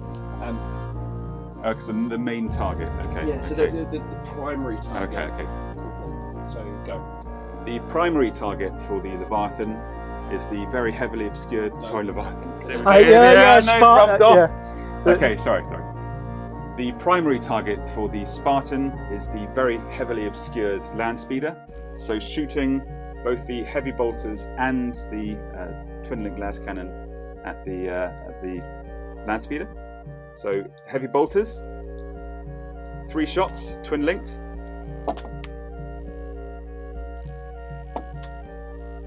So that's 3 hits. Because you're snap shooting. Oh, crap, yeah, sorry. Okay, idiot. Okay. So snap shooting, but then the other ones are 3. Full ballistic skill, hit on 3s. Okay. Twin linked. Okay, cool. Go. And that is 1 penetrating hit. It's 1 glance and 1 pen. Your strength 9 for an armour 10, so 1 is a glance. Okay. So just give me. I've scored. The Spartan has scored 1 glance and 1 penetrating hit. And then Miles, can you come and say the reason I didn't jink is because the cover saving fire through the thing. Okay. No point if I survive. I can shoot the full ballistic next turn. So give me that, please. So being AP2, the las cannon gets +1 to its result on the damage table. So that is. Oh, what is that? It doesn't matter because it's wrecked anyway. Okay. So what we're looking for is that explodes result. So Okay, unfortunately, no explodes result this time. Okay. So all we'll do is Sure. we'll remove it, if that's cool. Yeah. And then we'll say... unfortunately, it didn't explode. rolling for damage, unfortunately didn't explode, but the model is removed. Cool, so I'm going to stop it there. You need to tell me the result. Okay, sorry. Okay. Nobody knows what you've scored. Okay. So what have you got? 1 glance and 4 pen? Yep. Fantastic. So give me So fantastic news. I've scored, and then you assign what Miles has to take. Miles doesn't get the decision. You Perfect. assign. Okay. That is more prevalent for bigger stuff. Yeah. Okay. Okay. Go for it. Fantastic news. I got 4 penetrating hits and a glance. So I'd like Mars to take the 4 pens first. 4 ups coming up. Not quite. Not quite. So there's 2 penetrating hits going through. Superb. So let's see what they do. 2 whole points. In this case, you don't need to roll for damage because you only need to roll for damage to make stuff explode. Which means it has to be either AP1 or AP2. If it's not, it doesn't matter. It's just wrecked. Okay. So what I need from you, Jack, is fantastic news. The Mortis has wrecked the Blood Angels land speeder. That's all I need. Moratat Brosius unleashed a fusillade of shots against the Blood Angels assault squad, managing to hit 7 times and wound 5. So taking my saves, the first 3. Oh, sorry. Camera will point for you. So tell me all about this. So we've got first 3 first. Then First 3, and then there's a Artificer. axe. Yeah, Oh, artificer or axe? axe. Okay, cool. That's fine. So just tell me all about it. Jack, can you start again, please? Okay. So, I'm sorry. Yes, I know you. Please don't start with sorry. Okay. I have a very bad affliction to it. Okay, go. So at the initiative 1 step. Sorry. Striking at initiative 1. The breachers are clamping their melter bombs. Yeah, okay. Striking. Striking. Okay. You got it. Right. So the. Oh, fuck. Sorry, David. Sorry, mate. Okay. Blood Angel, Psychic Phase, turn 2. The warp has waned strongly this turn. In our first, so Revelation has decided to smite his opponent, which was a successful power, range 18, strength 4. Don't worry about that. Yeah, sorry, shit. Revelation casts smite on the Death Guard. Let's do that. Killing the heavy flamer. Let's do that. So do the whole thing from the top. Okay. Swarming like red ants over a beetle, Rourke the Implacable will attempt to shrug off as many of his attackers as possible. So striking 4 hits. Sorry, 4. I need 3s to hit. Sorry. You alluded to the fact you had 4 something. Sorry. Yeah, so 4 attacks is what I wanted to go for. So Okay. go from the last line that Cool. Miles said. So then come in with Rourke. Okay. Swarm with red beetles. Yeah, sure. The Blood Angels have managed to score 13 hits out of a possible 14 thanks to the Chaplain rerolls, securing 13 melter bombs onto the carapace of the Leviathan. Of those, 2 have glanced, and then we have 11 pens. That's not right. Yep. 2, 4, 6, 8, 10, 11, 12, 13. Yeah, that doesn't make sense. So was it 15. 40, 50. Yeah. So there were 15 attacks. Sorry, I completely fucked that. So 15 attacks, 15 of which 2 glanced and 11 pen. Yeah. Okay, cool. Yeah, let's do that again. Sorry. Cool. Close on that. Alright, go for it. Blood Angels, summation of turn 2. Wow, holy god, that was an amazing turn for the Blood Angels. We've had our reinforcement turn up. We've made sure that the graveyard, Start again. Fuck, Grave Wardens. Okay, Grave Wardens. Blah. Alright, you got it. Okay. Go. Blood Angel, turn 2 summation. Wow, what a hell of a turn. We've had our arrivements, we've had our deep strike. Fuck! Okay, Don't worry. sorry, reserves. Okay, take 3. Go for it. The Contemptor Mortis unleashed a salvo of its twin Keres into the side of those cowardly assault marines. Cowardly. Causing 9 hits in total, of which 5 were rends, which is excellent news, and 3 normal saves. Okay, what would you like me to take first? I would like you to take the normal saves first, please. Normal saves, that's 2. I have to take a 4 up, feel no pain. That's 2 dead. That's including the sergeant. The rest on the unit. 3 up saves, the rest are saved. Rend. Are they rendered? Oh, sorry. Totally Fuck! fuck that up. Oh, god You have damn. to do it one at a time. Okay, fair enough. So let's do the whole thing again. Okay. Alright. Yeah, so one at a time. That's the key thing because it's 2 up, 4 up, and then it's artificer. Do you want me to start from the beginning, or? The whole thing. Okay. Okay, sorry. Go for it. The rending shots are a 4 up invuln. So we'll take these all at once, I Go. guess. So either a 5 up cover. Oh, what's a 4 up in then? Has he got 4 up? It's 4 up endurance. It's feel no pain plus. Yeah, he just gets a feel no pain. 4 up. Yeah, but you get 5 up intervening cover. Uh-huh. Yeah, and Then a 4 up, feel no pain. Yeah. Cool. Oh, okay, right. Yeah, okay, yeah. I got. Sorry. Yep, I got you. Cool. Okay. Okay, so now coming with the 5 rends.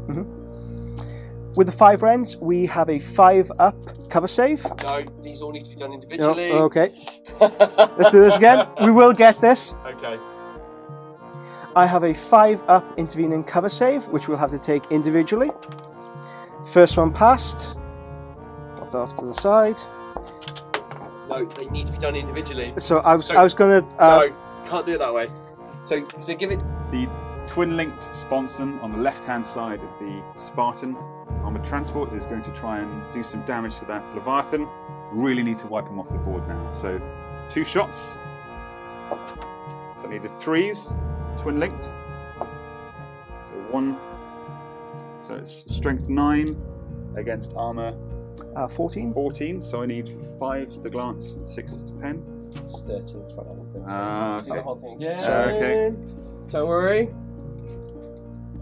Missile support squad Gorst are going to try and pump 3 crack rounds into the flying Charybdis. So needing 3s. 6s, step shooting. Oh, snap shooting. Needing 6s. Go again. Okay. Death Guard assault phase turn 2. After leaving the Spartan and attempting to make a charge against the assault marines with the champion in a legendary face-off between 2 heroes of old. Annoyingly, I didn't roll the assault distance required. Oops. But what was it? It was 3, and if I needed 4. You got to give me those. Yeah, that's prime. That's prime time. And you got a 3. Okay. You got to give that to me. That's gold. Go. The assault squad has fired 3 bolt pistols into the Mortarion, wounding twice. I have. Sorry about that. Sorry. You need to do Do you want me to do it again? faster. Yeah. Do you want me to You do need it? to be. I'll give you that. Yeah. Sorry. Be there, ready to roll. Yeah. Cool. Okay. Go. The other assault unit has fired their 4 bolt pistols into the Death Guard unit, causing 4. Sorry. Should we do that? 2 wounds. Yeah. Yeah. Okay. Okay. The flurry of attacks have garnished 3 wounds on the Mortarion. Didn't tell me who they're from and what initiative. Okay. Blood Angel, end of Blood Angel, turn 3. A very, very bloody turn. Sorry, I lost my footing. Oh, sorry. I thought you were trying to kick me to tell me something. No, Consolidate! I was on 1 foot. Sorry, go for That's it. okay. Sorry.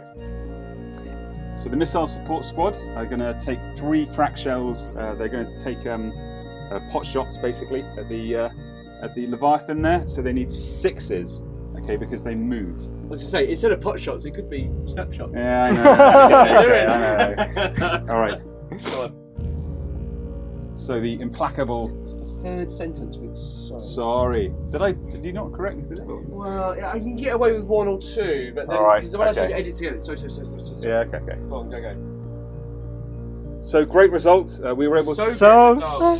Okay. 4. Okay. Oh, bloody hell! No one's counting. All right. So the last cannon. Again, so the Oh, last. okay. I'm tired. We've just seen the last cannon. Great result. We Okay. managed 2. Great result. We managed to get 2 through. No. Great result. We've managed to destroy the phosphates because we've already seen the whole process. What the damage was so far. The right sponson is going to take a couple of shots at the assault. You can now also shoot the heavy bolted this one as well. 3 shots, hit on 6s. Do you reckon he'll hit? No, in terms of can they actually see line of sight? Because again, it's at that angle. Yeah, the worst case scenario, we can hit that guy first. You know, Okay. I'm happy to go there. Yeah. So following up is the Is this at BS3 though? This one. 6. 6. Sorry, it's at So BS1. 6 is to shooting. hit. Okay. 6 is twin linked. Okay. Unit. Okay. So let's see what this does. So it needs 4s. 3s. Okay, twin linked. Blood Angel, turn 4. Oh, you okay? Blood Angel. Oh, it's my fault. I didn't plug my earphone in. I'm really sorry. It's okay. Go for it. Blood Angel, turn 4. Turn review. We mopped up the last of the Death Guard resistance. The Terminators charged the Rhino, destroying it, but not blowing it up. My assault squad managed to get to grips with the enemy Leviathan, and in the ensuing explosion... Spartan. Fuck. Do you want me to start again? Yeah.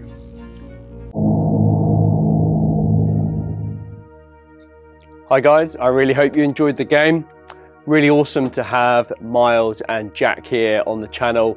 you know, those Death Guard and those Blood Angels were absolutely spectacular. So when I was talking to Jack and Miles, I knew that I had to build a special board, or a board that no one's ever seen before. And if you remember a few episodes ago, I kind of made like a raised promenade or city, I don't know, like a raised section above the street, and I had some buildings here, and that got me thinking, you know, it'd be really cool to play in like in the street of one of these big imperial cities. So this is the board build video for the battlefield you've just watched. I'm just going to do the big stuff. I'm not going to detail the craters and the stone and the rocks, because you guys have seen that in previous videos. So I'm just going to skip to the real big stuff and not worry about the little stuff at the end. So hopefully you'll find it useful. First things first, all you'll need is a trip to B&Q for this build, some bits of wood and some hot glue. It's as simple as that. You will need a tile cutter, which I brought from B&Q. I think it was 50 quid. It makes hell of a mess, and you'll need to do it outside, and you have to use water because the dust and everything else, but it all comes in instructions. I'll include a photo of that of the tile cutter in the on top of this video now, so you can see what it looks like. But it's a, you know, it's a little square plastic thing. It's really safe, easy to use. As I said, 50 quid from B&Q. I can't really give you measurements, but essentially this is the tile that I used. I can give you the rough dimensions if you want them. I've got a tape measure here. So it's 30 centimeters wide by 50 centimeters long. You know, in an ideal world, because the game's in inches, it'd all be nice to have everything in inches, but you know, we don't have that luxury. So when I come onto the road sections, I'll talk about those a bit later, they're just random sizes to fit between the gaps. But in my mind, when I built this board, I knew I wanted like a really big street. You know, it's like you get like a promenade of or a display of super heavy tanks going down the street. You can always imagine these big tanks rumbling through this city, and then the houses are almost like the streets in London and bigger cities that you find where they have like a staircase which leads up to the front door, and it's like this really big house. So that's the kind of image I wanted to imagine. I also knew as well that it's all very well having, you know, this big long street, but it's also going to be super open. There's not going to be a line of sight. There's going to be loads of line of sight, too much in fact. So as you saw in the video there, we used Jack's, I think it was a fell blade, wasn't it, to kind of obscure and give Jack some cover. And then we also used the Crash Thunderhawk, which I'll show you a bit later on as well. I wasn't too much about having loads of cover in this video because I knew Miles was using a drop infantry list. I didn't want to hamper him too much because I wanted the two to get stuck in quite quickly. And because Blood Angels, you know, Day of Revelation, that type of list build, it gets you to the action really, really fast. So I kind of knew a lot of cover wasn't too bad. But for a normal game, you might want to put a lot more crates and barriers and bunkers or whatever you want, or debris strewn across the streets if you try to recreate this board. Anyway, let's move on. So first things first, I got a load of foam core and I cut foam core to the size of the tiles, and I planned it out in foam core. So, you know, so I wasn't cutting these tiles, making a mess. It was just super easy foam core. Foam core is roughly similar thickness as well to this. I think it's 5mm if I remember rightly. Oh, it's 10mm the thickness of these tiles. I was using 5mm foam core, but you know, it's all relative, isn't it? So I mocked it all. I mocked one section up in foam core, checked my measurements against the tiles, and then I went from there. So I also knew as well as I didn't want to paint any of this board. I wanted to use the natural effect of the stone that the manufacturers produced for me. So I'll come to this in a minute, but you'll see a lot of these side plates, and they're literally to cover up the fronts of the tile, because obviously when you cut into the tile, it's white, and that's not ideal. You'll see on the front of this tile, it is grey, and I did paint that, but all I did is I got some grey paint from B&Q again, just a little tester pot, and I got some black and some white. So I spent like £4 on paint, and I mixed lots of different colours of grey up on a sort of a A4 sheet of paper, and then I just finger painted it on. I just dabbed my fingers in, dabbed it along the front, then got a bit of white, dabbed that, got a bit of black, dabbed that, and then I just gently rubbed it in and smudged it in. And I know it's not perfect, but it's certainly better than that, isn't it? So you can see the difference between the two. So it looks way better. So on all the edges that I cut I did that effect. Well, the ones that were going to face outward onto the board that you guys would see on camera. The rest of them, I didn't bother because they're going to be covered up by the rest of the building. So I spent quite a long time, probably spent about half a day getting all my sizes, and I cut loads of foam core up and got my measurements. And this is what I came up with. So I'll start to build the first section. The other 5 sections are identical, so I just duplicated it all the time. So it's really easy cutting those tiles, and then I just built it. First things first, I said I did all my measurements, and then I built these. These are the first thing I built, and they're just, to give you a quick idea, I don't want to give you the measurements of everything because it would just take a long time. They're 27 centimeters long by 5 centimeters wide, and I cut a little bit of wood, and I hot glued it on. Now the problem with hot glue doesn't stick to the back of the tiles, so I put a load of hot glue on the front, pushed it in, it created the impression, so it filled into the textured grid of the back of the tile where you'd put the grout on. And then I pulled it off because it didn't stick anyway, and then I put loads of super glue on there, stuck the 2 together, and they are solid. So that's how I got around that problem. So to start the board, I made 12 of these, all identical shape and size. One goes in the corner, that's in case the camera comes this way. And this one is the width of a complete tile, because you always want consistency. So the reason why I built these is because it allows me to measure it all the time, and it gives it something to push against as well. So the tiles aren't going anywhere, so they're nice and secure. This one here, this is a little spacer for me, which I use. It's 2.5 centimeters wide by 50 centimeters long, and that's my original tile. And then all I did was then I constructed the steps. So I start with the larger tile, that sits there. And this serves 2 purposes. It serves as my sidewalk, I guess, and then it raises up for the first step. And then we put the next section down, again, pushing it all the way back on here, so the tiles aren't going anywhere, really strong, super safe. Then we put the next size tile on, and the next size, and then the next size. And you can see as well, I painted the fronts of all of these, and I've also painted the side as well, because you'll be able to see this section from here. And they all fit on beautifully. And the measurement I came up with was, I've got 40 mil here, so it's enough for a Terminator, 32 mil base I think they are. It's enough for a Terminator to sit on there. Anything bigger like a Dreadnought or a Contemptor, they're final vehicles, no problem. I just wanted to make sure that the largest base size could fit on there. You know, if you're using things like Castellax or anything like that with a, a Contemptor size base, they'll sit on there perfectly. I didn't want the Terminator bases to sit at an angle. I wanted them to be flat on the steps. So that's essentially it. So I've got my sidewalk, 1, 2, 3, 4, and now 5 steps. This is one complete tile, not even cut it. And that just sits on top like so. And that's it, that's the staircase. Now one thing I did do is I made a support, so just in case someone leant on there, it'll probably crack the tile. So this is just, again, just a bit of, I think it's 2x4 you get from B&Q. Cut it into, I think, 12-inch sections, 10-inch sections, bit of foam core, hot glued it on the front, and that just slots in the middle there, and that just gives the support of that base. And that's it. So it's super quick, super easy to do. And then that forms the basis of everything else. And then what I did is, you'll see this in a second when I speed the video up, but the next thing I did is I built one of these in each corner. And then I measured the distance between the two, minus that, and that gave me, I can't remember what measurement it was, that's 50 centimeters, that one's 50. Quick measurement, sorry. Yeah, and then all I did is it's just this distance here. So it was 17 centimeters, the difference. So what I did was measure 17 centimeters here, 17 from that one, then I put one of these in the middle, and then I fitted the road sections around it like that. And these are just made from Foamex. It's like a hard, durable material. Cut it all, cut a hole in it with a hole saw. These are the ends of the Promethean pipelines. Cut the hole, bum, there you go, and they fit in there a bit flush. Get a painted one. So they fit in there really nicely.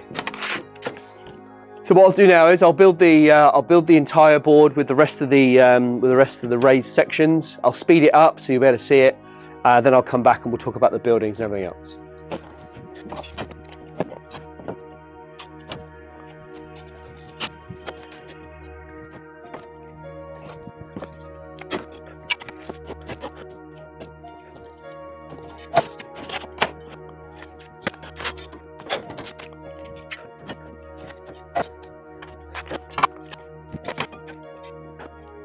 All right, so that's the 4 corners built, and if anything, it's the easiest part. Now what I did is that I then built my road sections because I wanted to make sure that everything all worked. So I mentioned earlier that I measured each road section. So there's a long bit to go down the middle, of course, and then there's these little bits here. So they just go from the back of the board flush with the front of each section like that. There's a little bit of variance, but once it's all in place, you just have to just jiggle it around just to make sure it all fits. And then we go on building the middle section. So again, we're placing these down first because these act as our buffer sections. We put our little thin one here as our guide. Now the larger one, which is here. So it's hard to, I lose track of which bit is which bit. So we just got to just kind of manipulate them as much as we can. Yeah, that fits perfectly. I bear in mind though that I filmed the game with Miles and Jack about 3 weeks ago, and I'm filming this the day before New Year's Eve. So I just have to remember which way they all went in. I think we'll get there in the end. Obviously on the day, you know, it was all fresh in my mind and it all fitted together quite quickly, quite easily. But we're getting there. Cool. Last bit. Perfect. Now we put our supporting piece in and then a large tile, which is right in front of me, just there. And that's the midsection done. I'll quickly do the other side.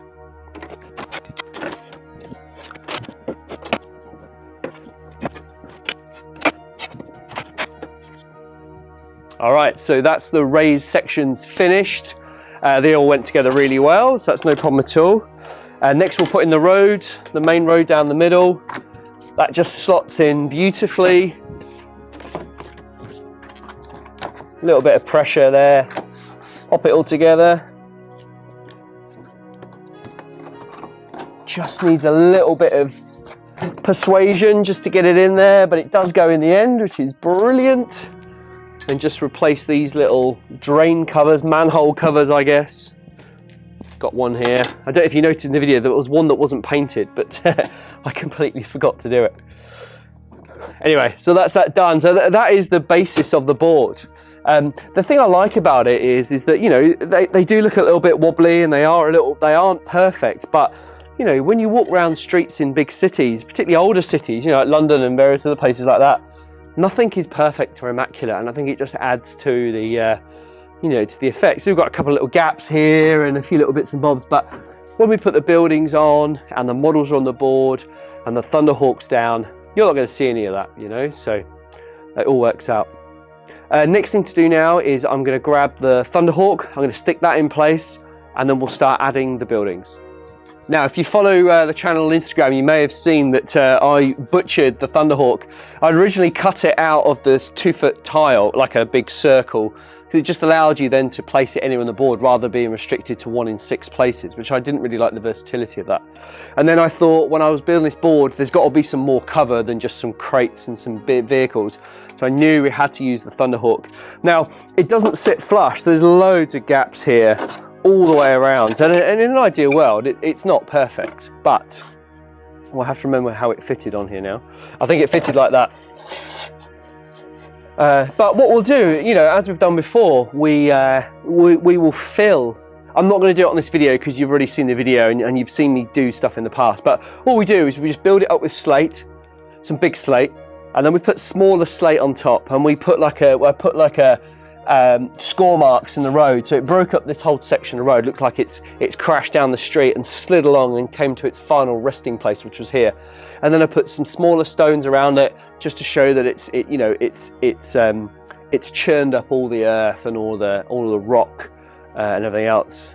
So as I say, I'm not going to do that because you've seen that before, but I'm just giving you my thought process as to what happened. Now I'm just going to grab the buildings. I'm not going to build the entirety of the board.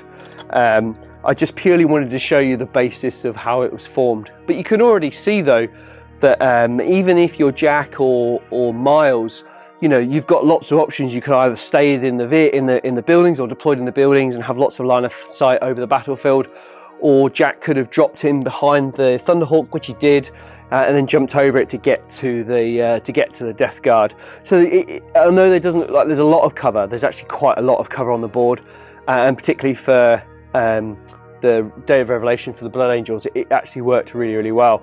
You know, Miles absolutely hemmed in Jack, and Jack had nowhere to go really, did he? So it actually worked quite well.